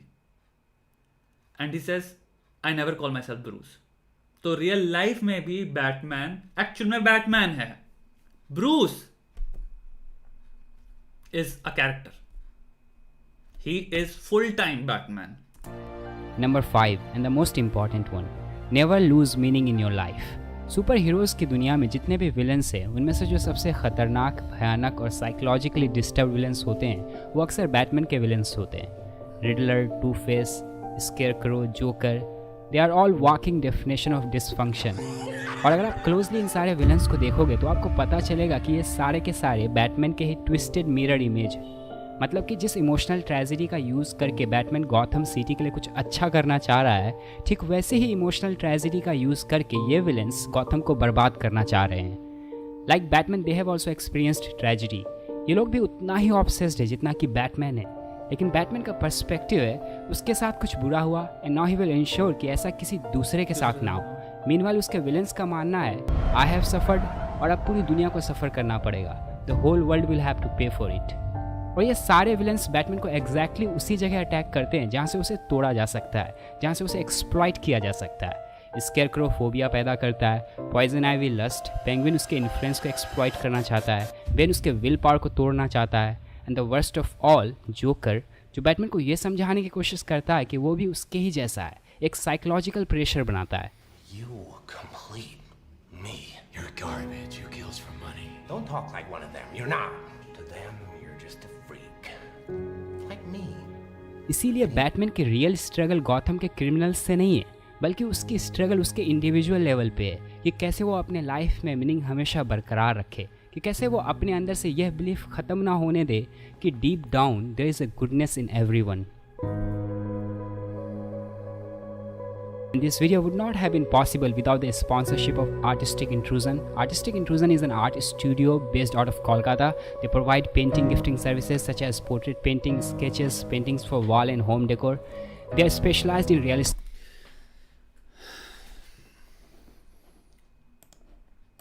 तुम्हारा कोट है ना, आई थिंक बैटमैन का है ना, कि deep down I know that Clark या Superman is a good person and deep down I am not. So yeah, I don't think he tried to imply, but I don't think Batman's motivation is to do good or any of those things. His motivation is actually his parents. So he just wants to raise तुम्हारा criminals. But तुम्हारा Batman का मेरे को एक video याद आ रहा है which I watched. Was very good video. I wanna kind of find out that video.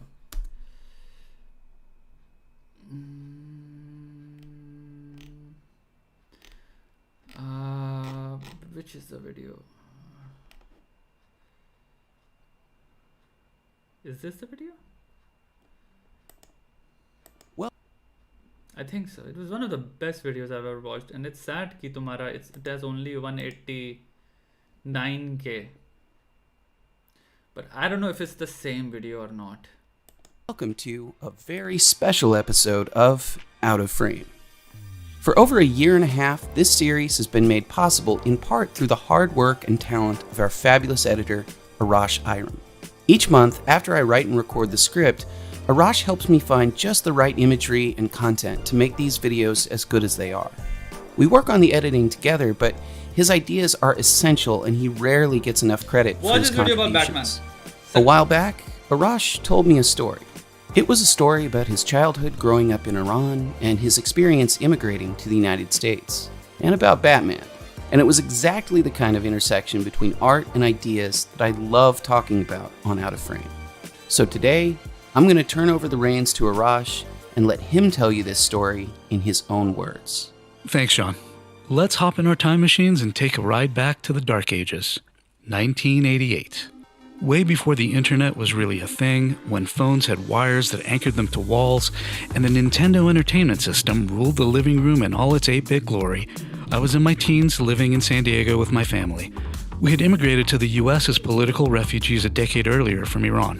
One day, on a whim, I found myself in one of those hipster stores that sold vinyl records, wacky Japanese toys, and comics. I hadn't read a comic book in years, but out of nostalgia, I picked up a childhood favorite, the latest Batman, issue number 426, which started the story arc, A Death in the Family by Jim Starlin. It was dark, so different than any Batman I had ever read before. The Joker was an actual visceral menace, and spoilers, he killed Robin. He tortures and beats Robin to an inch of his life with a crowbar, and then blows him up alongside his birth mother. It was shocking and disturbing. That unspoken element that always saved the heroes from certain doom had dissipated into the ether. This didn't feel like something for kids. It was a bridge to the real world where heroes could actually die. But there was another part of the story that affected me even more. In A Death in the Family, the Joker becomes the UN ambassador for Iran, my homeland that my family and I had to escape from in 1979, and he meets Ayatollah Khomeini, the new supreme leader who had seized power in a bloody coup and turned my world upside down. Khomeini was a zealous Islamic cleric who had been exiled in the 1960s for fomenting unrest against the Shah's reforms, but who returned as the spearhead of the so-called Iranian Revolution. He and his cohorts are responsible for tens, if not hundreds of thousands of deaths in Iran, and he's infamously remembered for the fatwa he issued against author Salman Rushdie for perceived insults against Islam in his book, The Satanic Verses. The Joker, having never met anyone more deranged than himself, is rendered speechless at their first meeting. To say that I got some deep cathartic satisfaction to see a fictional evil character meet his match in a real-life evil figure, one of the architects of the misery heaped upon my countrymen, would be an understatement. but it also clicked that if the evil we see in comic books can be real, so can the good. It sparked to life my own history with the character of Batman, what he meant to me in my philosophical journey in life, and my discovery of the value of the individual. With Joker hitting the screens to widescreen critical acclaim and the Islamic Republic of Iran all over the news, it seemed like a good time to tell my story. By the way, there won't be any spoilers for Joker, I haven't seen it yet, though we will be talking about some plot points in older comic books. This dark turn in mainstream comics and graphic novels has always been fascinating to me. After reading A Death in the Family, I went back and found Frank Miller's The Dark Knight Returns, which came out a couple of years earlier in 1986. Then I read Alan Moore's The Killing Joke and Grant Morrison's Arkham Asylum. Arkham Asylum, oh my god! Recommend कर रहा हूँ तुम सबको. All titles that were so different than what I had read as a kid. These were heavy psychological books that put the Joker on equal footing with Batman. The good guy wasn't always going to win anymore. A year later, in 1989, Batmania seized the world when Tim Burton's vision of The Dark Knight going toe-to-toe with the Clown Prince of Crime arrived in cinemas. I was there opening night, and it's one of the only films I've been to see multiple times. When the Joker was played by Cesar Romero in the 60s, there was an exaggerated aspect to him. That crazy laugh and the outrageous outfits and unnerving makeup became more sinister in the cinematic rebirth of the character, whether depicted by Jack Nicholson, Wait till they get a load of me. Mark Hamill, or Heath Ledger. I thought my jokes were bad. Now, Joaquin Phoenix's interpretation seems to take the Joker in a new direction, not as a psychotic madman, but as a downtrodden anti-hero. During the time when the Comics Code Authority dictated what could and couldn't be included in comic books, the Joker was just another wacky, colorful bad guy amid a rogues gallery of bizarre villains. Back then, DC Comics had two superheroes who dominated people's imaginations, even though they couldn't be further apart as characters.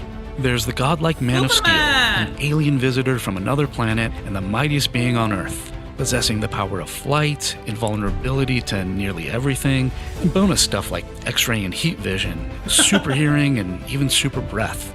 And then there's the Dark Knight, a human with no superpowers who fights crime through his sheer force of will, combined with ingenuity and skills gained from years of dedicated training.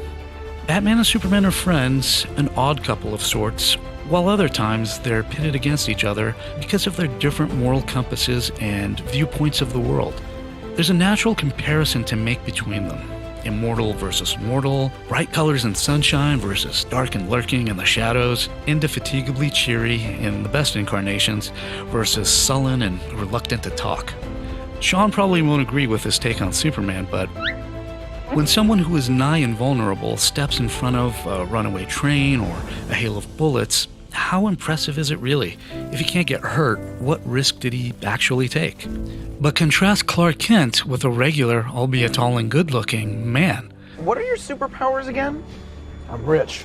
When Bruce Wayne puts himself in the same danger to rescue others, it's way more impressive. The risks involved could severely injure him or even end his life. In his controversial book, The Last Temptation of Christ, Nikos Kazantzakis argued much the same thing, that if Jesus Christ were a regular man, his ultimate sacrifice for humanity would have been much more meaningful than that of the immortal Son of God. From my vantage point, the real hero to aspire to is easily Batman. Plus, he's a much more relatable character because he's human. When confronted by a system that let him down, he discards the rules and creates his own code as he makes his way to becoming a force for good. Ultimately, Batman represents, to me, the ideal of individualism. Individualism is a philosophy that recognizes the moral worth and value of every individual person. It's the principle of being independent and self-reliant. And it's an idea that supports the freedom for everyone to make their own decisions, benefiting from their successes and taking responsibility for their failures, as long as they don't prevent others from doing the same. Individualism is the opposite of collectivism, which sees the group someone belongs to as more important than they are. By the way, collectivism is India. Indian culture is collectivist culture. South Korean culture is Asian cultures are collectivist cultures. तुम्हारा American culture या UK हो गया, Western cultures are individualist cultures. The city has become a breeding ground for suffering and injustice. Gotham must be destroyed. Collectivism favors collective or state control over individual people's actions. No, not really. I know what collectivism looks like हम social science के point से बात कर रहे हैं. I think he's talking from a political point. firsthand. As a little kid in Tehran in the 70s, I grew up learning English alongside my native tongue of Farsi. Maybe you've seen photographs of what life was like in those days in Iran, but it was a pretty free and prosperous place, especially compared to the country it is today. Iranians could travel the world without restriction, exchanging culture and ideas, and trade freely. Many studied abroad, including here in the United States. Western culture was celebrated openly alongside our own, and in my spare time, I read what a lot of kids read, comic books. Beyond the standard DC and Marvel fare of Aquaman, Spider-Man, Doctor Strange, Luke Cage, and Iron Fist, I also devoured European comics like The Adventures of Tintin and Milou, Asterix and Obelix, Lucky Luke, and I read Mad Magazine, although a lot of the satire flew right over my head. I even watched a lot of the same TV as kids in America, Star Trek, Hanna-Barbera cartoons, Sesame Street, Sid and Marty Krofft shows like H.R. Pufnstuf and the Bugaloos, and another favorite, Zorro. But beyond a shadow of a doubt, my absolute favorite character was the Caped Crusader, whether in comics, toys, or even the campy stuff. One Halloween, my mom made an incredible Batman costume for me. Sadly, the photo, along with many others, were lost when we fled Iran, but it wasn't like one of those plastic outfits you get at Walmart. It was mostly velour with little cardboard inserts to make the ears stand up and completely handmade. I loved it. I was a 6-year-old Batman. Unfortunately, that happy moment wouldn't last. 2 years later, when I was 8 years old, Islamic extremists working with Soviet-backed Marxists violently took over my country in what came to be known as the Iranian Revolution. My family was forced to leave everything behind in order to escape the chaos and crumbling liberty with our lives. Overnight, we became political refugees, adrift in the world, and through circumstance and perseverance, we made it to America. We were the lucky ones. When I was 9, visiting family in Florida, I remember reading about the state of the revolution in Iran and seeing photos that haunt me to this day. Entire families attacked by mobs, bodies hanging from cranes. If we hadn't escaped, that would have been me. Not could have been, but would have been. Just a few days after we left, our home in Tehran was raided by agents of this new barbaric government. Had my father not acted and gotten us out when he did, if instead he'd waited for the police or the army to protect us, I would have been one of the bodies in that image. How did we change from a country of peaceful Iranians to one ruled by mobs and violence? How did people living in a prosperous country somehow become fooled into believing they weren't free? I've thought about this question over and over. I think it begins with sowing discord. For most of the 20th century, the USSR wanted to take over Iran and gain control over the Middle East. Part of this plan involved the KGB, training and sending agents across the border to create problems and convince people they were shackled. They sent, even in India, they actually sent slaves. The coup d'etat in 1979 was an unholy alliance of leftist communist sympathizers and Islamic zealots. Unsurprisingly, after gaining control of the country, the Islamists turned on their former allies, imprisoning, torturing, and killing many of them. There was no Superman to save us from the gathering mobs with his fantastic powers, and there never would be. Heroes like Superman can't exist, nor can Wonder Woman, Aquaman, The Flash, or any of the other characters with out-of-this-world powers and abilities. But Batman doesn't depend on that kind of power. You're not just some guy in a bat costume, are you? Beyond the cowl and cape, he's just a guy who pursued his potential and trained himself to be self-reliant. He turned the tragedy, pain, and anguish of losing his parents into a singular motivation to take control of his life, to become better, more skilled, and a formidable force against crime. The Joker's various origin stories are also tragic, whether he's a mobster that falls into a vat of chemicals and goes mad, or a failed comedian who can't fit in and make ends meet. But instead of becoming motivated to improve himself and his society, Joker finds nothing but nihilism and victimhood in his pain, and decides to make the world pay. I want to be clear and say that I don't see Joker's madness as an actual mental illness, something that people can't control. You're crazy. I'm not. No, I'm not. There are even interpretations of Batman as compulsive and not in control of himself, but I don't subscribe to these views. The Joker is such a good antagonist for Batman because he is his mirror opposite. Where Batman found meaning and empowerment in tragedy, Joker just wants to wreck other people's lives and laugh at the destruction. Some men just want to watch the world burn. Why didn't I go down that path? So many people do. There's a common misunderstanding of individualism that defines it as the opposite of groups or society, as if anyone who supports an individualistic philosophy is selfishly turning their back on others. But that's not right at all. Individualism is about believing that everyone should have the right to make their own choices. Autonomy. It's about rejecting the collective that wants to control you and your destiny. But sometimes in certain situations, in very complex situations, the choice between collective and individual, they become murky, they become very complex. For example, family, जहाँ पे collective अगर तुम्हारी family हो गई और individual तुम हो गए, क्या तुम अपनी family को छोड़ सकते हो? So there are different situations. चीजें इतनी black and white नहीं होती. It's a very complex topic. Usually for its own benefit. When Ayatollah Khomeini returned to Iran, one of his decrees could even be seen as inspiration for the Joker beating a young boy to death. During his war with Iraq in the early 1980s, Khomeini would send thousands of young boys running out in waves across minefields to clear the path for soldiers with their lives. These boys were told that they'd be martyrs in heaven, that they were doing something great for their religion and for their country. They weren't. This isn't to say that self-sacrifice is never right. Heroism is a beautiful thing, but only when it's your choice and done voluntarily. When an unknown man, without regard for his own safety, marched out in front of the Chinese government's tanks during the Tiananmen Square massacre in 1989, his actions were echoed around the world and even sparked the destruction of the Berlin Wall, bringing... It's such a symbolically iconic video. Okay, you don't know. So, because you don't know who that person is and काफी theories हैं who that person is, it becomes like, tyranny के सामने एक इंसान जो कि groceries लिया हुआ है घर की, वो कह रहा है fuck it. Seriously, this is one of the videos that to this day sends shivers in my body जब मैं देखता हूँ. और I go back to this video again and again. मेरी life में one of the most raw चीज, policyous चीज जो अपनी जिंदगी में देखी है वो है ये वीडियो यहाँ तक रुकता नहीं है. इसके बाद इंसान चढ़ जाएगा टैंक पे. Echoed around the world. देख इंसान like normal इंसान तुम्हारे देश में तुम्हारी तुम्हारी गवर्नमेंट रोड पे लोगों को टैंक ले घुस के मार रही है और तुम कहते हो माखी साकी नाका.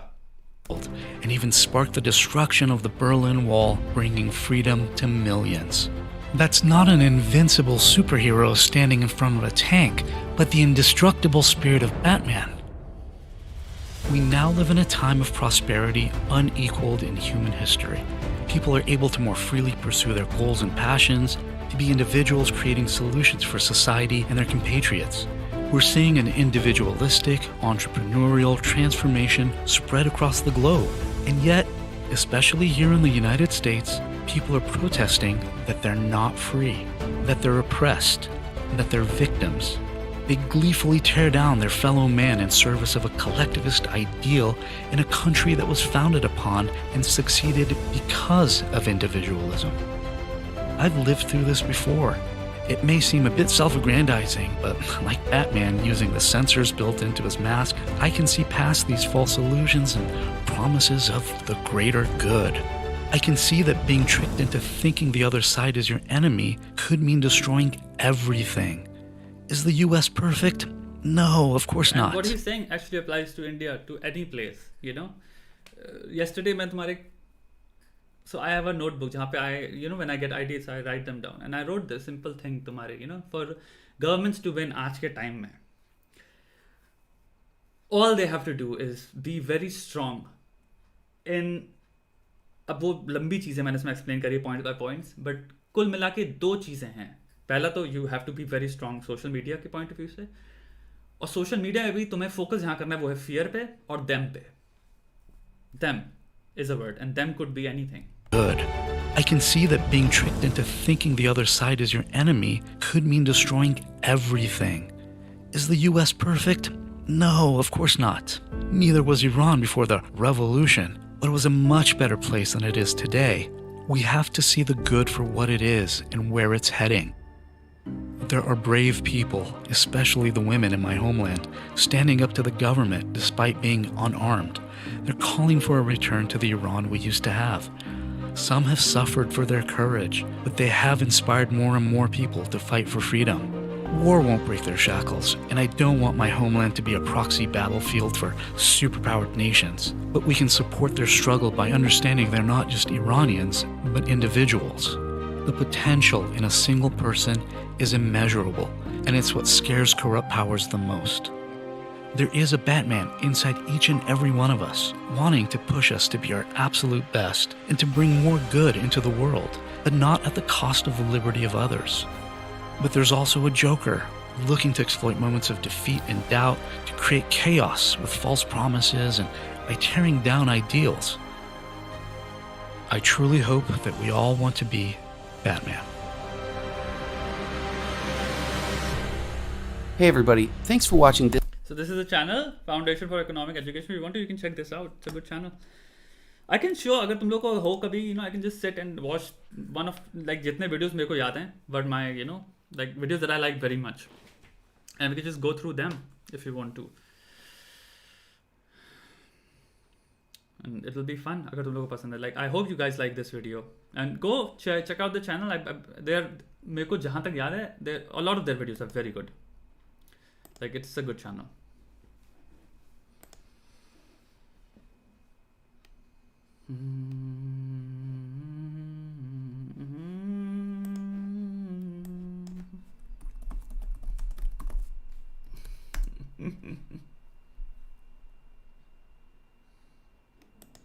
All I've ever wanted to do is kill him. A day doesn't go by when I don't think about subjecting him to every horrendous torture he's dealt out to others, and then... And him. Okay, so we'll be watching tomorrow. I think Batman doesn't kill, right?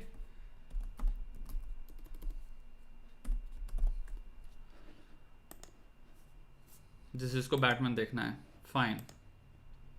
Is this the video? Batman does not kill?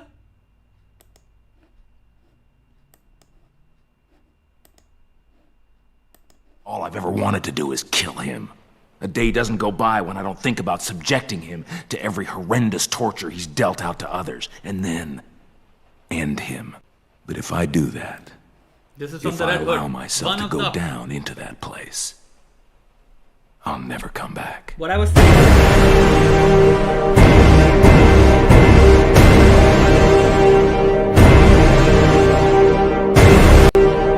So if you... Batman does not kill. So a few weeks back I made this video, and in that video I said this: Batman not killing is what makes him so compelling. If he kills criminals, there is no moral conflict. He is no better than the Punisher, Wolverine, or any other dark, edgy hero. Wait a second. मेरे को एक minute दो. सुसु sash करके आ रहा हूँ मैं. ठीक है, उसके बाद आराम से देखते हैं. कोई कह रहा है कॉपीराइट स्ट्राइक आएगी. ऐसा मत बोलो यार. ऐसा मत. I don't think नहीं आएगी इसमें.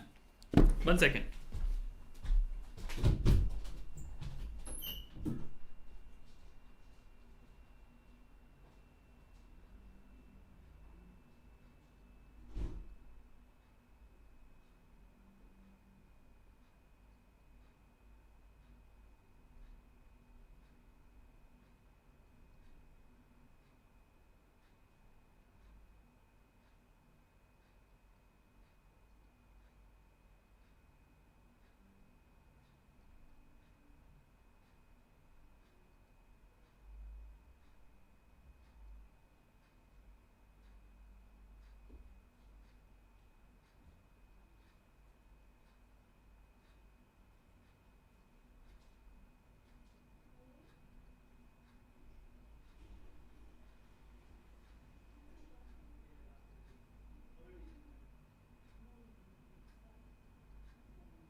ओके एक और चीज़, चैनल सब्सक्राइब करो.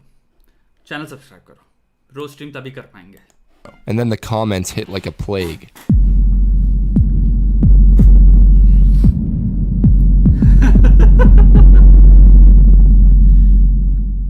So I figured instead of crying in the corner about how hostile YouTube comments are, I'd make a video explaining my viewpoint on the entire Batman killing thing. Before I began work on this video, I needed to find a source. I wanted to talk to a man who probably knows more about Batman than any of you.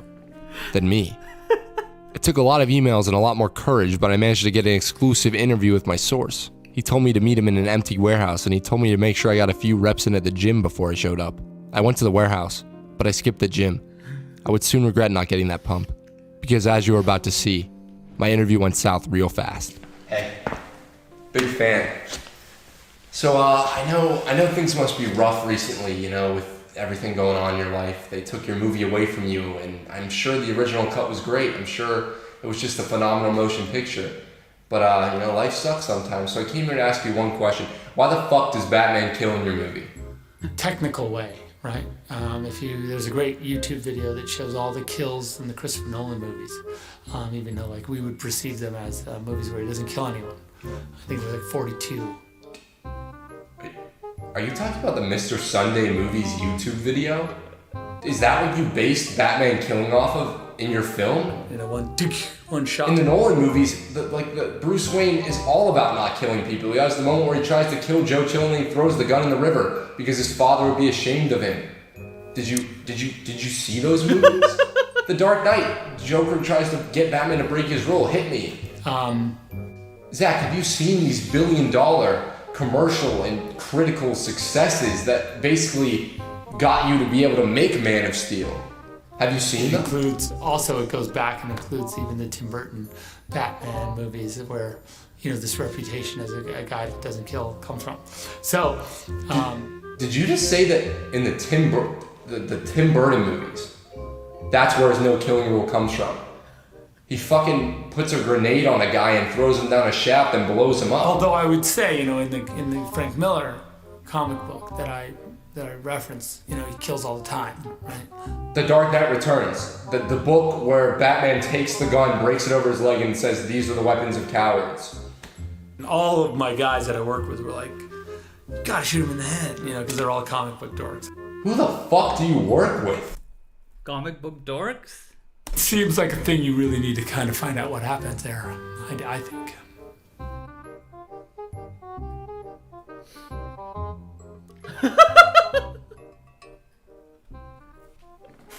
As you can see, my interview with Zach did not go over well, so I returned home and got to work writing this script. How could I convince the internet that Batman should never kill? In fact, I needed to convince the internet that it is fucking stupid if Batman kills criminals. So I had to do my research to try and accomplish this impossible task. I used the only resource I had, Google. The origin of Batman's no-killing rule. According to various blogs on the internet, in Batman number 4 published December 1940, Batman says to Robin, "We never kill with weapons of any kind." But why was this? Only about a year ago, Batman carried a gun and murked people left and right. The origin of the no-kill rule is actually pretty simple. Bob Kane, in his biography, Batman and Me, explained the origin of his rule. We had our first brush with censorship over Batman's use of a gun in Batman number 1.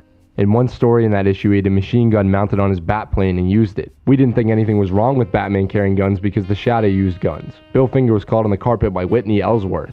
He said, "Never let Batman carry a gun again." The editors thought that making Batman a murderer would taint his character and mothers would object. The new editorial policy was to get away from Batman's vigilantism and bring him over to the side of the law.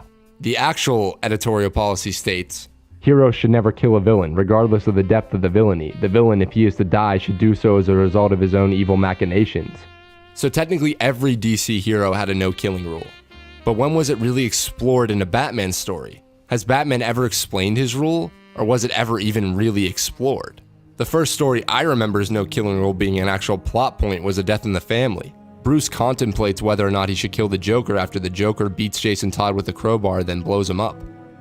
Batman has full intention of finally killing the clown, but then the clown disappears in an explosion and things are left unresolved. Of course, you have stories like The Killing Joke where Batman says things like this, "I don't want to hurt you. I don't want either of us to end up killing the other. But we're running out of alternatives. I could rehabilitate you. You don't need to be alone. We don't have to kill each other." Or The Dark Knight Returns, where he says things like this. All the people I've murdered by letting you live. I never kept count. I did. I did. Or maybe it's just the fact that the Batman most of us remember and worship never used a gun or killed anyone. Perhaps there is no real origin of his one rule in the story of Batman. Perhaps the rules set by publishers restricted writers from allowing Batman to kill, and that restriction gradually became a part of his character over time. So if the classic writers never really gave a reason for Batman not killing, maybe there is no real reason. Maybe it just makes sense that a boy, a highly trained, highly intelligent boy, who was so traumatized by his parents' death that he has spent his entire life torturing himself emotionally and physically so that no boy can ever witness what he witnessed, so that no boy can ever feel the pain he feels every moment of every day. Maybe it just makes sense that that boy man, that Batman, would never take a life. Criminals have children, the goons he murders on screen have children. What sense does it make for a victim of trauma to enact that same trauma onto others? The answer is pretty simple. It doesn't. Yeah. The actual conflict in a Batman story. Good Batman stories almost never focus on the physical conflict. Will Batman beat the Joker? Yeah. Will he be able to survive the story? Yeah. Good Batman stories focus on the moral or ethical dilemma of Batman. Is what Batman does right? Should he kill the Joker? Is he just a crazy guy with money? Damn good television. It's the motherfucking Eagle Double G. If Batman kills injustice, then he becomes injustice. If he takes a life, he becomes the man who took the life of his parents. If Batman decides to murder criminals, then there is really no story to be told. Mr. Freeze is icing people. Bam, dead.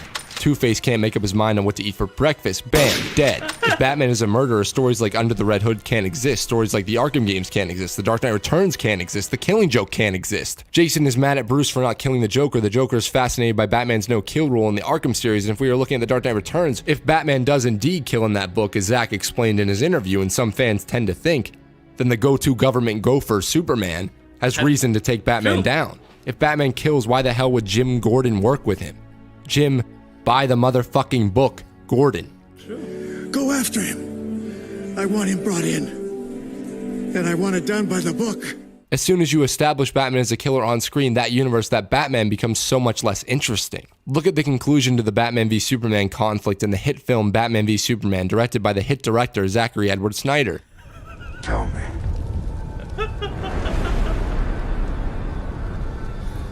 Do you bleed?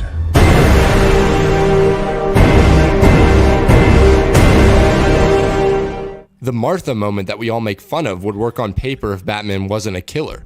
View this infamous scene and pretend Batman didn't just shoot a man with his 50 caliber machine guns and then blow him up. Essentially pretend Batflick has a no-killing rule, and that Superman is the first life that Bruce is willing to take. You were never a god. You were never even a man. Alright, so in this film, this line comes off as typical uber-masculine bullshit, but if we are viewing this Batman as someone who doesn't kill, this line almost comes off as Bruce trying to justify to himself that he is about to take a life. If Bruce views Clark as an alien, then he doesn't have to worry about breaking his one rule, which would explain why Affleck seems so damn crazy in this scene. So he's finally about to do it. He is finally about to take a life, something he has never done before. He's finally about to plunge that spear into his white whale. You're letting him kill Martha. Martha. Of course, Bruce's PTSD is going to kick in and he's going to freak out as soon as he hears his mother's name, but what if, now remember in this theoretical film, Batman has never killed before? What if remembering his parents' death made him remember what he has spent his whole life fighting against? The bullet that killed his father, the bullet that killed his mother, the bullet that killed Martha. Bruce has now become that bullet. He has become Joe Chill. He has become that which he stops. So he freaks the fuck out as any Batman would. Why did you say that name? Clark is now shaking with fear. Lois runs in. Please, stop! Why did you say that name? It's his mother's name! It's his mother's name. Now Bruce finally realizes. Bruce realizes that he is about to kill someone. Kill a man who has a mother. Kill a boy who has a mother named Martha. Essentially, if Bruce killed Clark in that moment, he would be killing what is left of the 8-year-old who also had a mother named Martha. So he throws the spear away. That Martha moment works, and actually works super fucking well. If Batman does not kill. Well, too fucking bad, 30 seconds after the scene, he guns down 6 goons. Batman v Superman is not made better by the fact that Bruce is an old, tired badass who is now branding and killing criminals. It is made worse. It is not some dramatic storytelling tool. It is an excuse for Snyder to blow shit up and attempt to deconstruct a Batman which he never bothers to construct. Oh, but Alex, he lost Jason Todd. It is all a part of his arc. No, he lost Jason Todd in the comics. Did he kill the Joker for it? No. Did he want to? Yes, of course, but did he go through with it? No, because he's Batman and Batman does not kill. Oh, Mask of the Phantasm, 1995. Why this matters.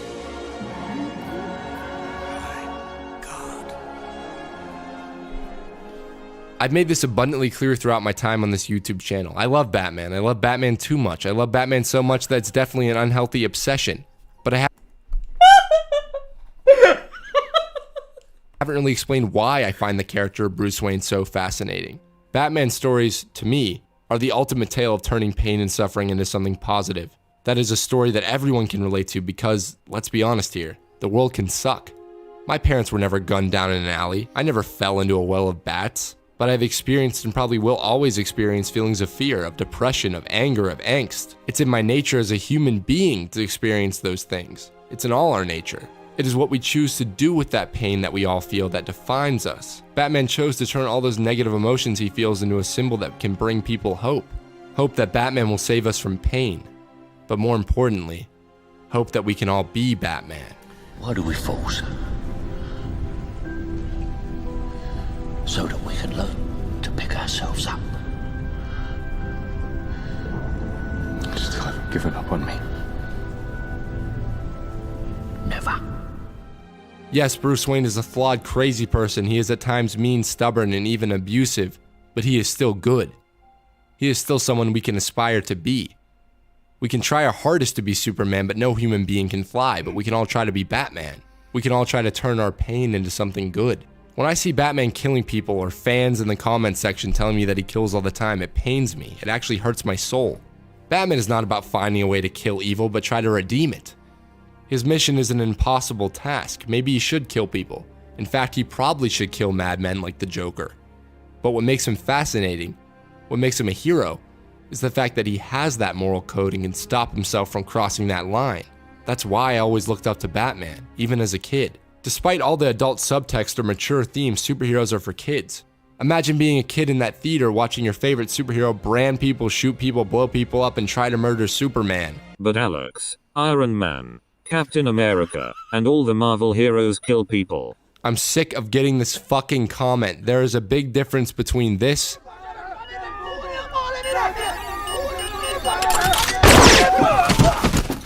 and this.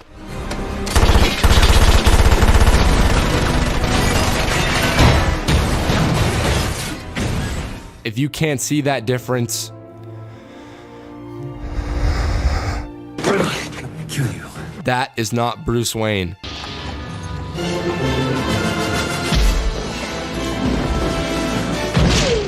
That is not Bruce Wayne. And that is certainly not Bruce Wayne. That is an interpretation of Bruce Wayne that completely misses the point of Batman. 100% agree. It's easy to kill. Batman does not make the easy choice. Batman does not kill.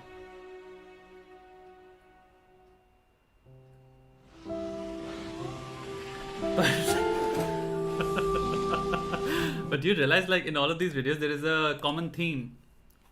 जितने लोगों ने भी video बनाया है, there is this thing, like, they look up to Batman almost. There is a sort of aspirational element, ki, you know, the admiration for Batman. It's very, तुम्हारे commonly तुम्हें दिखता है ये चीजें tie कर रही हैं. It binds all these creators, and I can see that. Why else would you be so passionate about Batman?